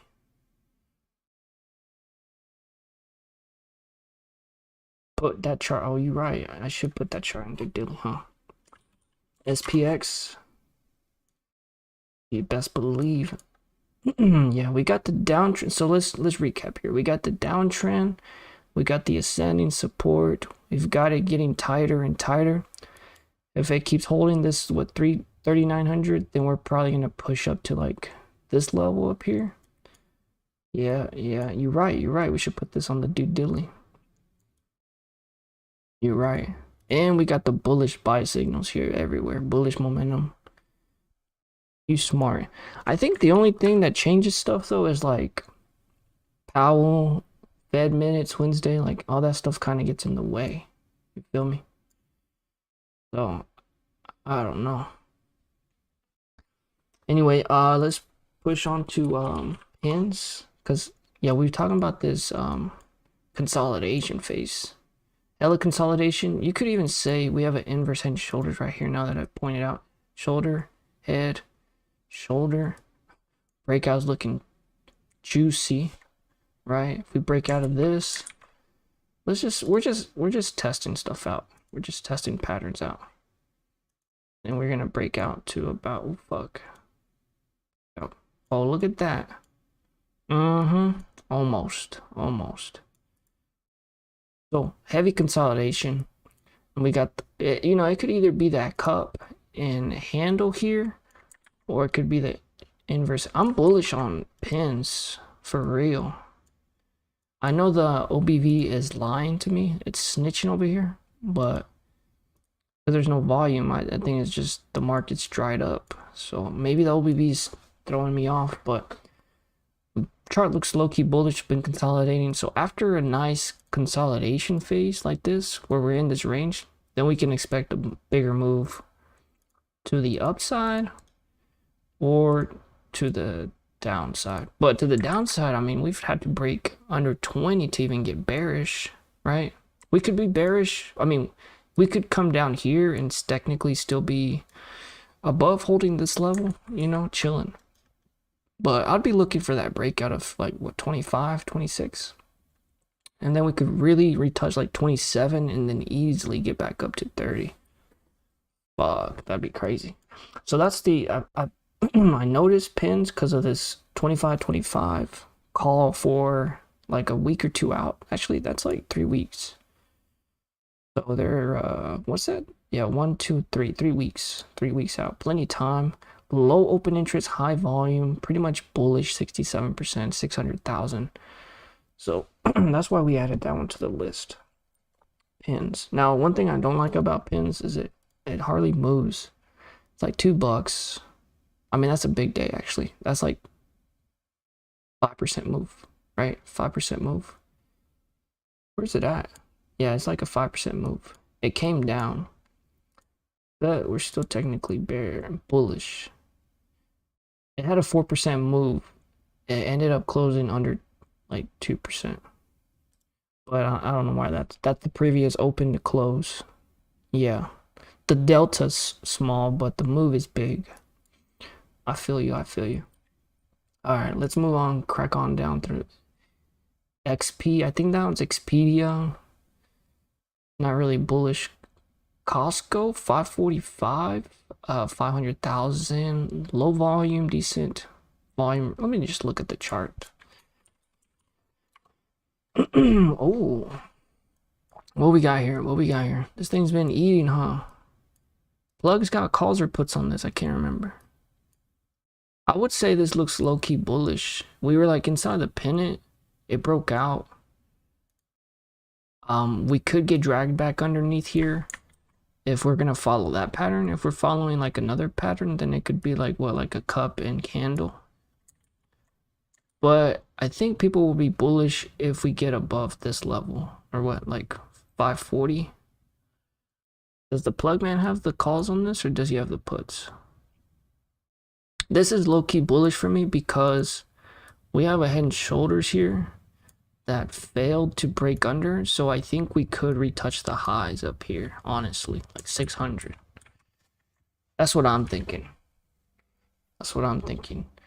On like a bigger picture, and then here we were kind of consolidating, so we could have one more retouch of 470 something if we get dragged underneath like this downtrend resistance.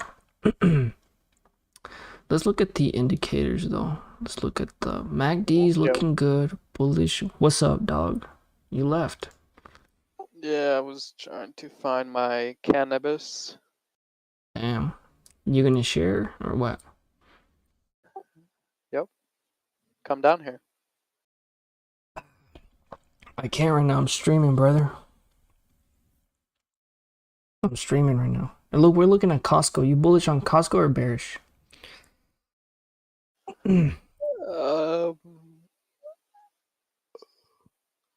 What you think? Costco, big like wholesale club. It could gap fill down. Really? Where?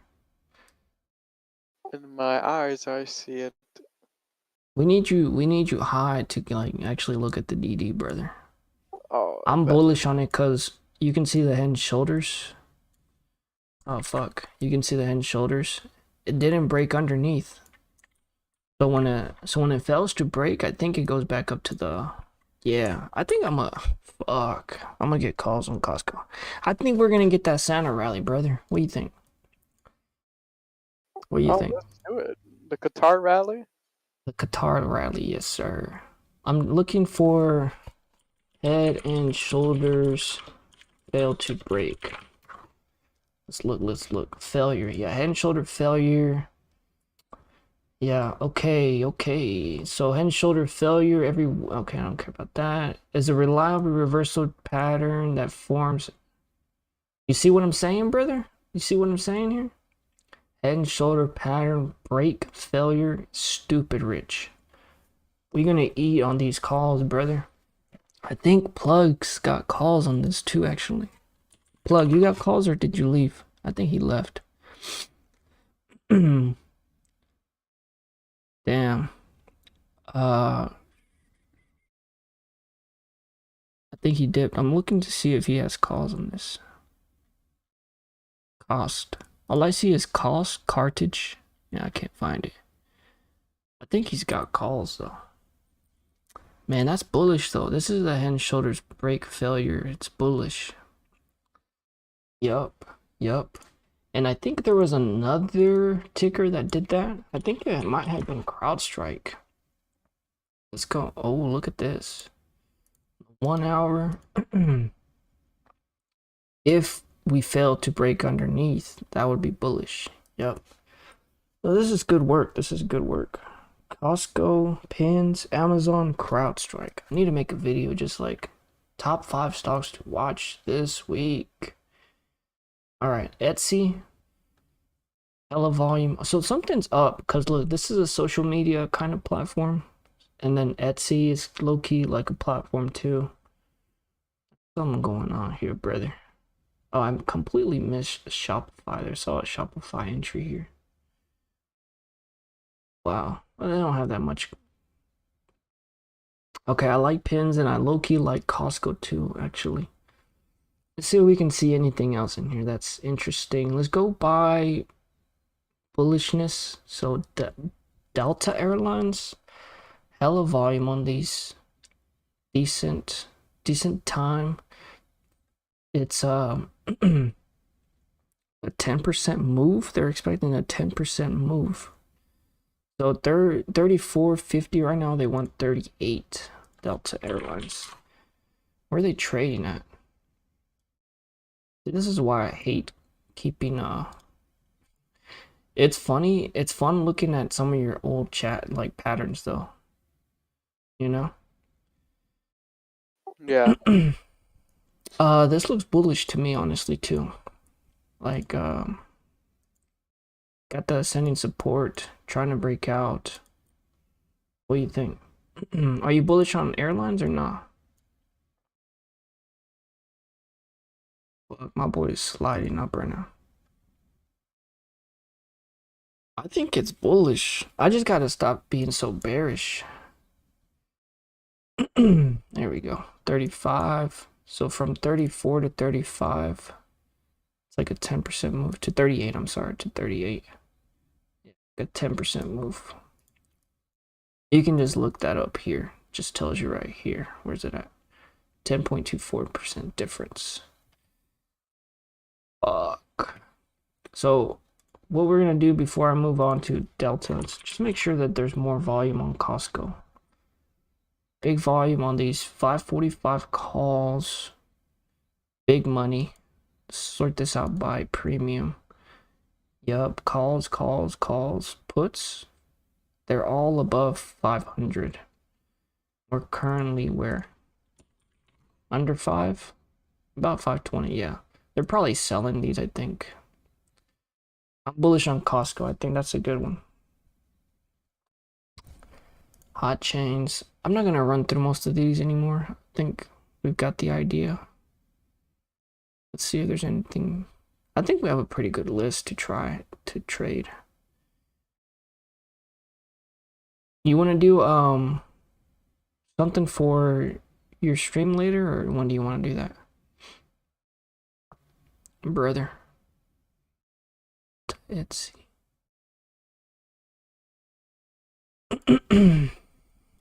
Dun, dun, dun, dun, dun. I'm looking for a lot of volume, decent. DraftKings $19 calls. Wow. Okay, only 70K though, so this one has pins. I'm telling you, there's something going on with pins. Yeah, there's something going on with pins. Snapchat has a lot of volume, decent ratio. This one, VIRT. Let's look at VIRT. What's up with VIRT? Virtue Financial. What are they doing? Oh, they have a dividend coming up. What do they pay? 24 cents. Oh. Ex-dividend date, August 31st. What is the ex-dividend date? November 30th. Oh. I think that's why people might buy this up.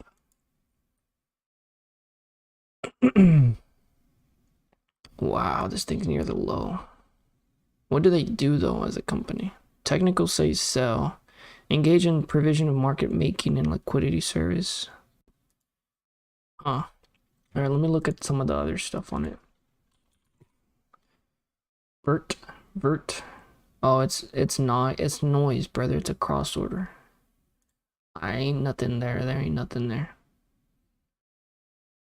There ain't nothing there. Yeah, it's a cross order. Look at that. Rad? What does Rad do? I think that's Rite Aid. 2 million on Meta. This one, THC. THC, is that a weed company? THC. The health company. Thumbs up with this one. $45.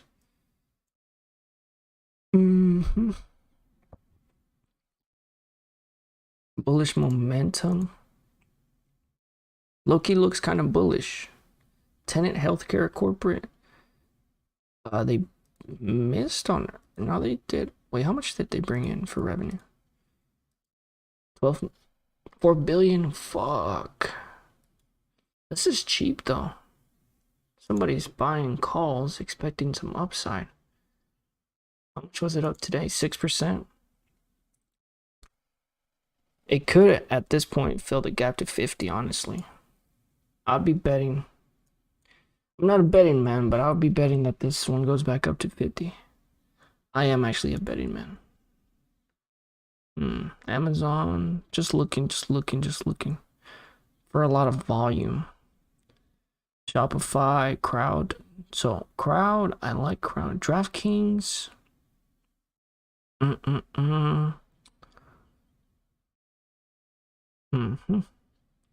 This one, Crowd. I'm telling you, there's something up with Crowd. Cisco, bearish. They're probably taking premium. They're taking their profits. Don't see nothing else. Don't see anything else I like. ABCL. What is this? 121,000.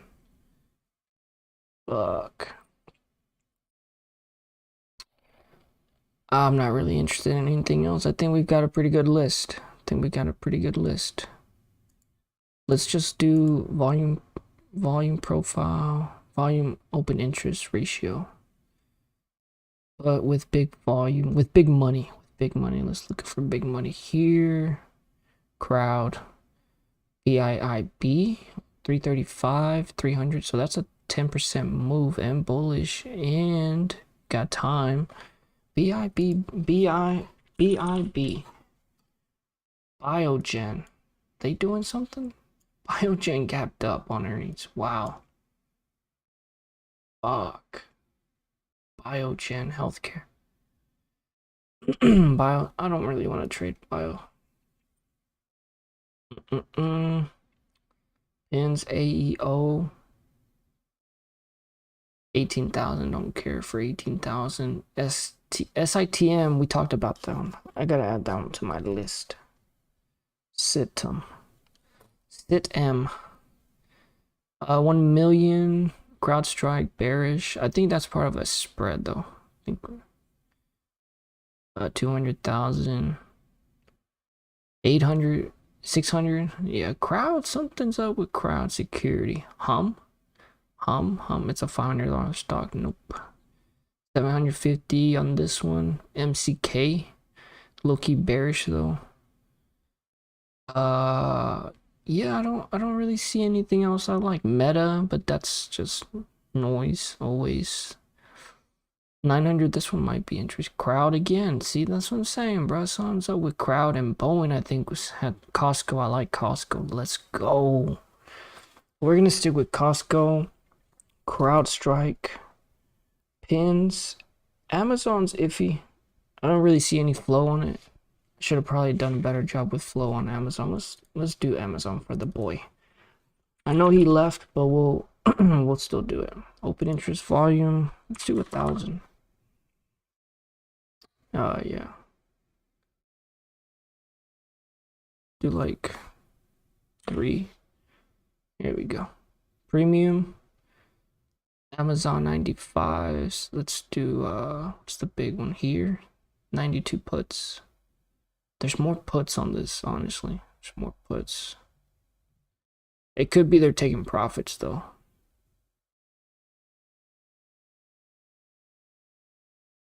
Bullish. Yeah, I gotta talk to them about that. Amazon. Who's it gonna close the gap, brother? Bro, you missed a good DD session on Costco. I was talking about Costco. You talking about Amazon? The gap up here, the gap down here. Which one you think? You thinking this one, huh? It's still in a bullish trend, yeah. It looks like in a bullish momentum. Yeah, I think this gap fill gets filled down during the crash. Not right now. I think we'll probably keep going up. Well, I'm just gonna wait to see how it does on this trend. Yo. Yo, what up? You left again, bro. Did you? Yeah, my bad. Did you check Tesla? No, you left. I forgot about it. You gotta remind me. Let's do Tesla. Fuck. Yeah, we see more puts on Apple. Or fuck, Amazon. We see more puts, but we gonna stay at optimism. We could be seeing more puts because they're taking profits, right? We've had sell-offs. So that's why we might be seeing more puts right now. More volume on the puts because they might be closing them. So right now, it might be time to start looking at calls. You see what I'm saying, brother? That's my opinion on Amazon. So at the top of my list right now, I got CrowdStrike. Costco is fire. Pins. And surprisingly, SITM. Something's up with that one. I had a pretty good amount of money on it. And then Amazon's my other pick. So I got 5 on watch right now. How you guys feeling? You got any tickers? Let me know in the chat. If we go green tomorrow, 200 gap is possible. Now? It's possible now. 200. What you mean? Oh, you talking about Amazon? Let me double check. If we go green tomorrow, 200. Boy, you out your mind. Where's 200 at? Nah, I know what you're talking about. I think you're talking about this one, right? Or are you talking about something else? Oh, Tesla? Yeah, let's pull a Tesla. Yeah, that was next on the chart, actually, brother. Good job. So we had a bear flag right here, brother.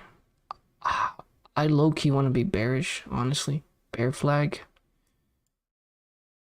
I think I'm bearish, honestly. How much was it? Was it down? Yeah, I'm bearish. Technicals say we bearish. Bearish momentum. Yeah, not really very confident on those MACD indicators. So the bear flag, we've had that bear flag up here for a minute, brother. All right, let's just copy that down. Target is like 130. Where's that at? Do we have consolidation down here? Yeah, we've got the levels down here, brother. We were bearish all week last week. I don't know about going bear. Yeah, you're right. You're right. I'm looking at the bigger picture, like long term. We've got the head and shoulders that I see what you're saying though. I see. So where's my thing at? Head and shoulders pattern on Tesla, right? Sometimes though, when the head and shoulders breaks down, you go and retest this neckline. So that could be in the picture. It could be in the cards. End targets down here. That's crazy. It lined up to our little thing, huh? But yeah, I think, and then you kind of have like another mini bear flag right here. So this is just my opinion. This is the bear flag, and then you low-key have another bear flag right here, where you're kind of consolidating. I mean, I'm just gonna make it again actually. Little bear flag there. And so that would be like from here to here, and kind of broke down. So 145. Those are just ideas though, you feel me? The other scenario, like you said, it's we bullish. Let's go to the weekly. So the weekly, we got the head and shoulders. We broke down. So let me show you head and shoulders retest. I know we don't believe in patterns, but usually it works sometimes. Retest. Yeah, like right here. So this is what I mean. Head and shoulders, breakdown, retest, then fully breakdown. So we could see that, something like that. That's what I mean, we could definitely see that. So we could run back up to 200, confirm that we're bearish, and then fully break down. But honestly, the levels are right here. We are at a strong support, yeah, so that makes sense. We could retest back up to 200. Yeah, I see you. Anyway, these are just my opinions. These are just some thoughts here. I would do flow on Tesla, but it never helps. So we're going to skip the flow on Tesla. Right there, we could do line. Yeah, we're technically at that level where it's retouching those lows. I see what you're saying though. Like, man, when we come down to these levels, it gets bought back up. We bounce. So we could have a bullish week for Tesla and retest that level. But you know I'm always wrong, so that means we're gonna go up because I'm bearish on it. You know what I'm saying? Hey, what's up, Jonah? What's up? Hey, welcome. Yeah, I just I was on vacation, and then I had something come up with family, and then I was taking L's, and it's just discouraging, you know. How you doing though? And if you have any questions, let me know. Let me know if you have any tickers. I think, are you a Polestar guy?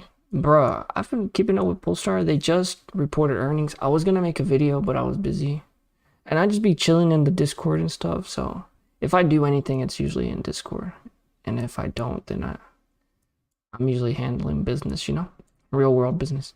Aren't you Polestar guy? PSNY? Yeah, I like, bro. Polestar's been doing good. I've been doing good. Good to have me back. Thanks. I appreciate that. I love Polestar though. I've been following it. It's been doing really good. I was gonna buy some shares here at 4, just like I didn't. But man, it's been doing good. They reported earnings. They were good. Let me see. I think they have the numbers here. Okay. I mean, they did good for earnings. They gapped up because it's like priced in basically, I guess. I like it though. I like it. I'm happy to see it's like, it's just been holding. I think people were probably like buying this, just parking money here. And I think they split from Volvo officially. Like, pretty sure. Let me type Verge real quick. Polestar. Volvo split. They didn't split, but they start designing differently. Yeah. So I've been keeping up with it. I just haven't made any videos.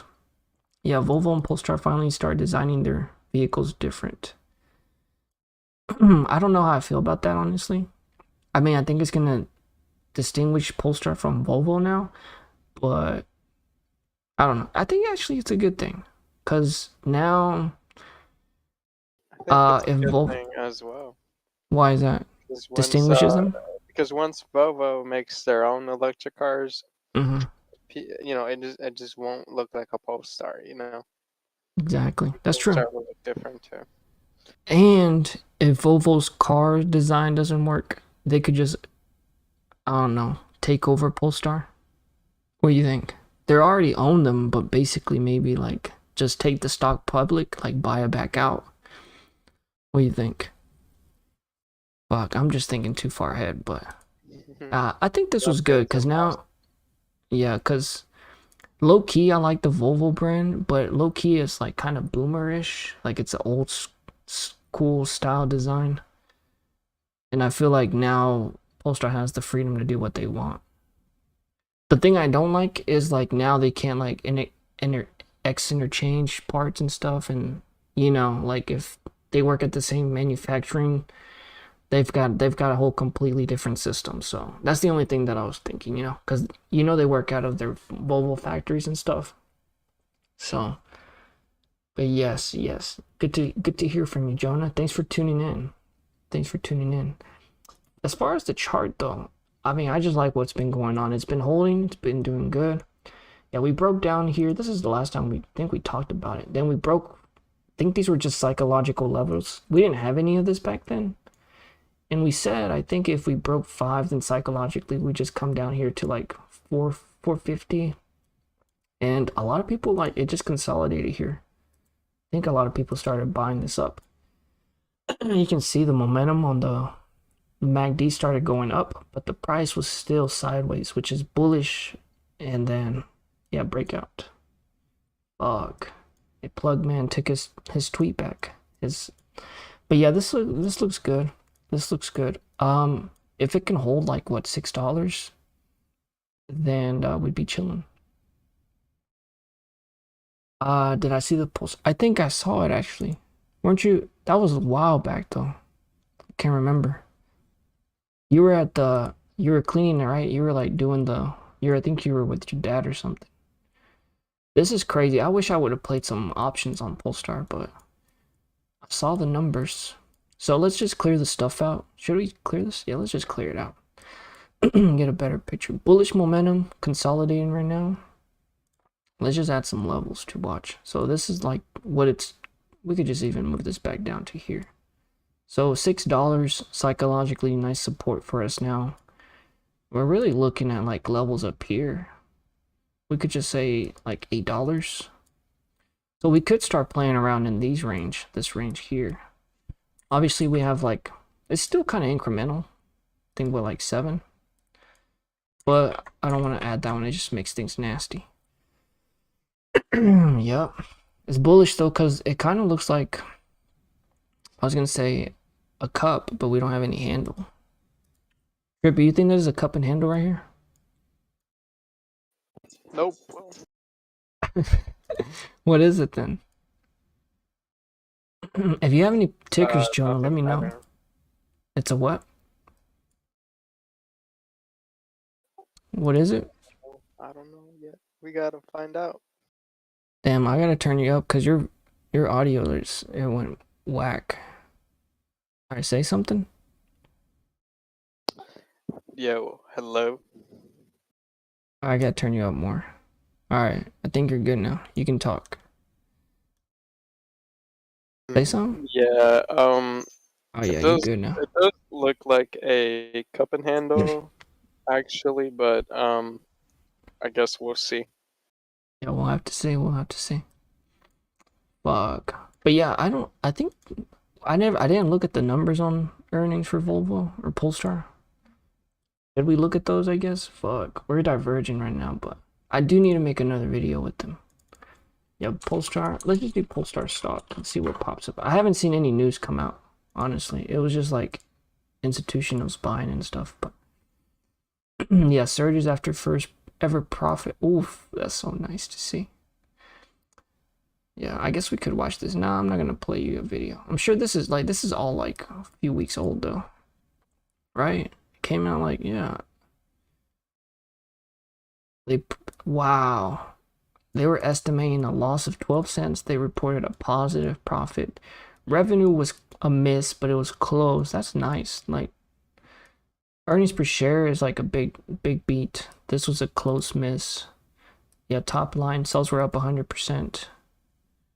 Enough to eke out a 4 million gross profit. Wow. Now that's crazy. It's good. It's good. We just gotta see how they deliver on the P3. I know it was honestly, I think it still hasn't digested on me. The Pulsar 3 hasn't it hasn't grown on me. Has it grown on you, Trippy? I don't know. I think it's a lot of money. Huh? It looks cool to me. Damn. I just don't like the, I don't know. I don't know what it is. I just don't like something about it. It looks like Is it something like a lot of cars have used that design. is it cause they're like designing the future and we're not used to this? Kind of like when Kanye drops an album is like ahead of its time. You think that's what's going on here? You know? You know how Kanye would drop something and it just be like hella like futuristic, and now like Kanye was doing auto-tune like way back, dropping Yeezus and dropping like Blood on the Leaves, and then now everybody's on auto-tune. Little Yachi, everybody. What do you think? Maybe it's just ahead of its time, you know? Like I think that was the same thing with Tesla. I think people were like hella weird on it. I don't know. I don't like the back end. Well, no. It's something, the back doesn't add up with the front.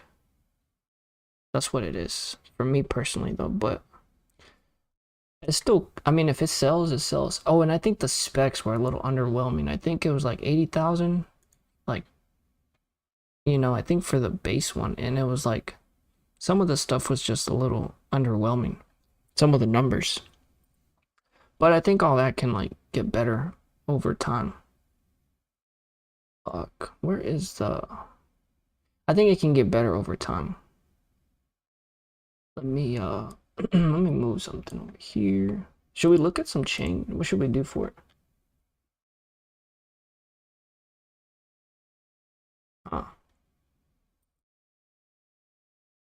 What do you guys want to do? I think we're about wrapped up here. What do you guys, anybody have questions? Trippy, you got anything? I've been streaming for 2 hours, dog. Trippy left. You want to break some DD for them? Damn.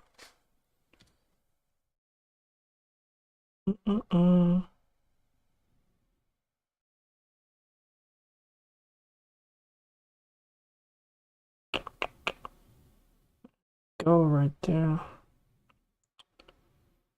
Sorry, I'm checking something on my phone real quick. What else should we talk about?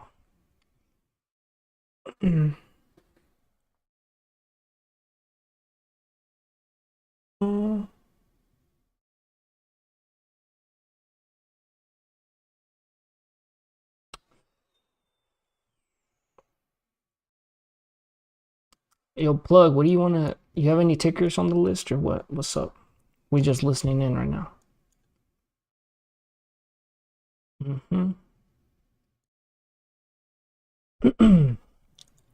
I think we finished all our stuff here. We could look at Polestar stuff though. Let me do PSNY. $8 calls for 2 weeks out, 31K.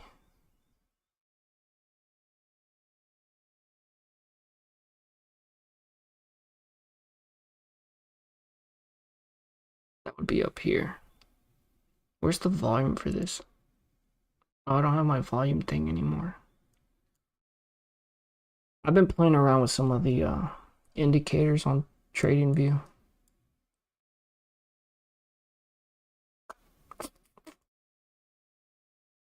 I think that's gonna be it. Let's look at Polestar since it's a public company. Let's look at some of their stats on the stock analysis.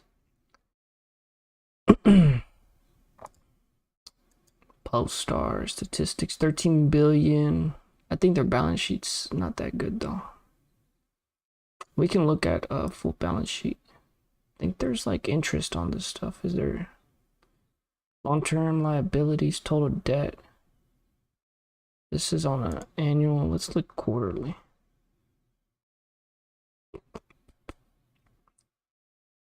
There's no I'm looking for the interest rate, but doesn't show it.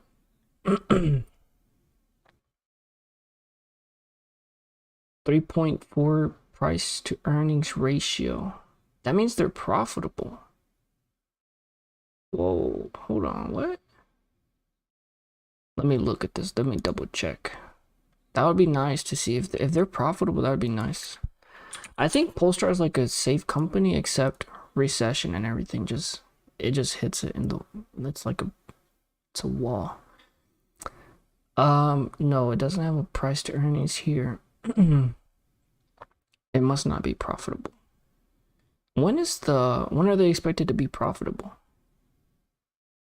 I forget.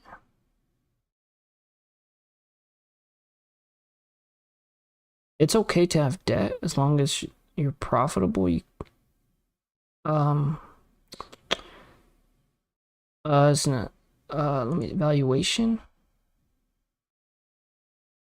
I mean financials. I think they're profitable. Oh no, not currently, so we can't access. But then it said it's profitable on this other shit. I think they might be profitable on a quarter base, but they're not profitable on a yearly base. What you guys think? Where is stock analysis? Damn, this turned into a Polestar video.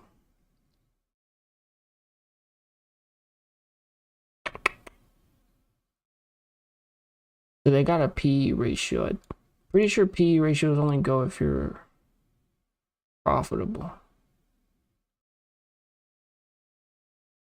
And then go to financials. Go to a quarterly. Where's the earnings per share? See profit. We got profit earnings per share. Diluted.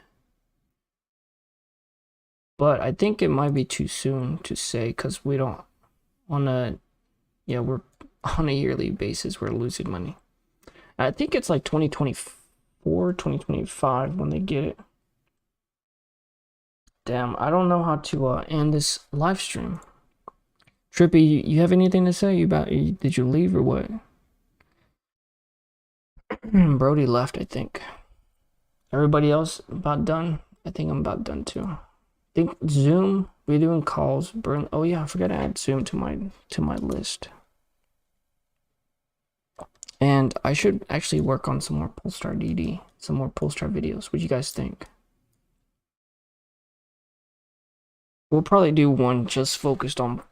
We got one coming with Trippy on Trippy DD, and then I'll get one with Polestar DD, and then we'll do one for stocks. Those are usually the things I talk about. I think that works. And oh yeah, so it's like basically Trippy DD, like real world DD, breaking news kind of stuff. I kind of let him run that one, and then Polestar, I usually run that. Have him on the side if he needs to step in. And then stock kind of just, we can kind of do it together too. He leaves though. He'd be leaving like randomly, like for some reason. Crazy. I do like Polestar though. Let me just add some downtrend resistances in here. Oh, we already broke it. I guess the next one is this one. Right? Because we got this one right here. I mean, we could do that. Yeah, right there. Wow. So this is the next one.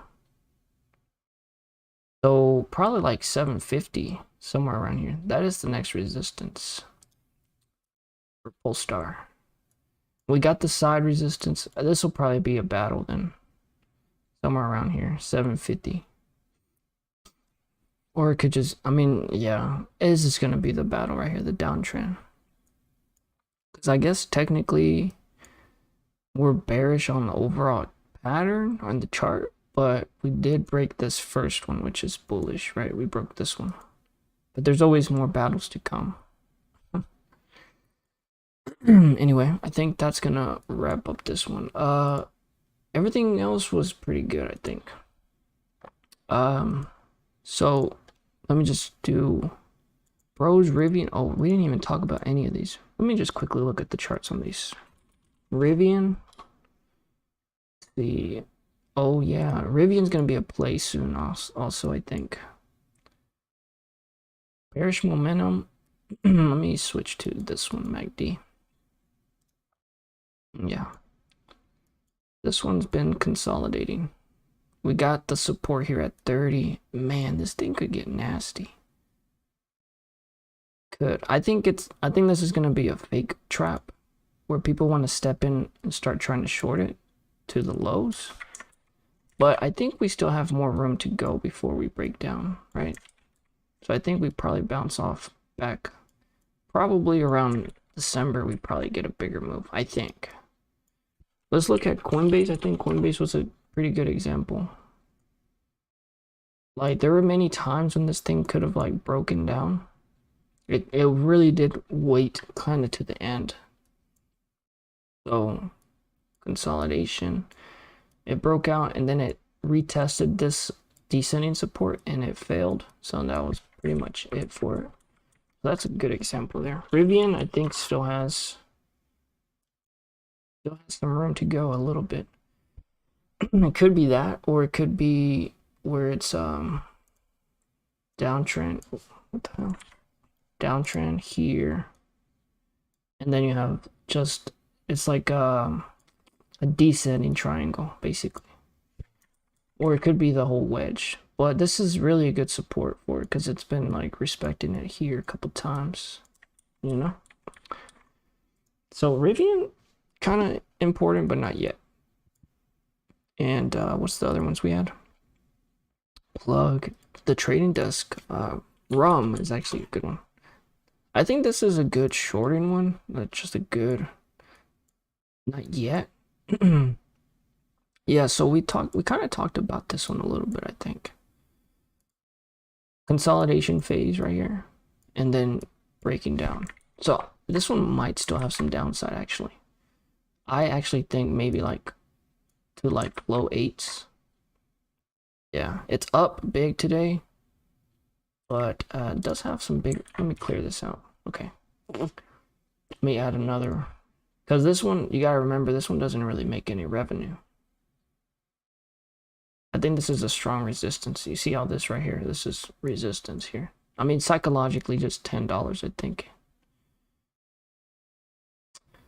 I think, yeah, this is gonna be bearish. Bearish on this one, honestly. Yeah, and this low-key looks like a head and shoulders. So end of that trend is probably do this. Oh, okay, so maybe it finished there. It basically finished. I would still be bearish though, honestly, because we got a gap right here. So 850. I think what I would do though, I think the IV on this is like hella rich right now. Let me double check. Rumble, oh yeah, it's kind of rich right now. It's coming down though, which is good. Right now it's at, what was it at? 140, about 140. High 170, about 120. 130s on average, and then it's kind of average. So it's not a bad time to get calls or options or anything. Yeah, I think this is a good time to get puts. Well, I'm not gonna say that, but I would watch it. It'd be a nice, interesting one. On the 1 hour though, the momentum is bullish, so that's one thing to watch. And then even here, it's trying to like start trending back up. Still more downside here though. Those are basically the levels. Yeah, I think 860, 850 is where we can kind of bottom out. It has been selling off crazy though. Like it did how much? Did 25% in like 4 days in a week. Relief bounce. I think if we can get back up to 1050, yeah, about 1060. See how it does there. Those are basically the levels though. Let me look up the chains for this actually. Rum. See if it has any options on here. No, there's no options on this one, honestly. There's calls. If you exclude, there's calls. Include in the money. There's more calls on this. 12s and 10s. But they're bullish and bearish. So they might be spreads. Okay. Don't really care for that one, to be honest. Bros Rivian, TTD, Roblox. Just quickly going through stuff. I think I'm bearish on this, but yeah, I would say I'm bearish on this. It broke the trend, and yeah, I think 125 probably. And this looks like a head and shoulders actually. Shoulder, head, shoulder. Wow. Okay. It could also be a what is it called? Ascending triangle, but I'm leaning bearish honestly. You look at see what's going on here. There's more calls. Okay, what's going on here? There's more calls short term, but they're kind of bearish. Oh god, I don't know. To be honest, I'm getting tired, so I kind of want to just want to do the charts really quick. And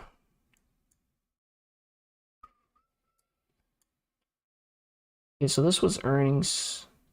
They had earnings too. What is this? $49, $50. Yeah, so it bounced off of this. Still not out of the waters though. Gotta get above what, 55. Gotta get above 55. Then the downtrend's like right here. Yeah, so gotta get above like this range here. Like anything over here is, I guess, bullish. Underneath here is bearish still. So yeah, bullish over here. This over here is bullish. Stuff up here, it's bullish. That's a good way to look at it. But we're still not technically bullish just yet. Anyway, I think that's gonna wrap up the video. I hope you guys enjoyed it. I think we got some good tickers for next week. We got Crowd, Costco, Pins, Situm, Amazon, and what was the last one? Z, fuck. Oh, Zoom. Yeah, Zoom, I think I'm gonna stay bullish just because they have a good balance sheet, and everything is just going up regardless, and it's an uptrend. So if you guys want to check out the next live stream, make sure to subscribe so you know when I go live, and if you can, hit the like button. Appreciate it. I think that's gonna wrap it up though. I appreciate everybody that tuned in. Plug, nice to hear from you. Jonah, Mr. Got Two House, thank you, sir. And Plugman Recruiter, and of course Trippy. He's kind of dipped, but I think he's cooking his stuff right now. So I think that's it, fellas. Y'all have a good weekend. Happy Thanksgiving if I don't stream before then. So happy holidays. And I'll see you guys in the next video. Peace.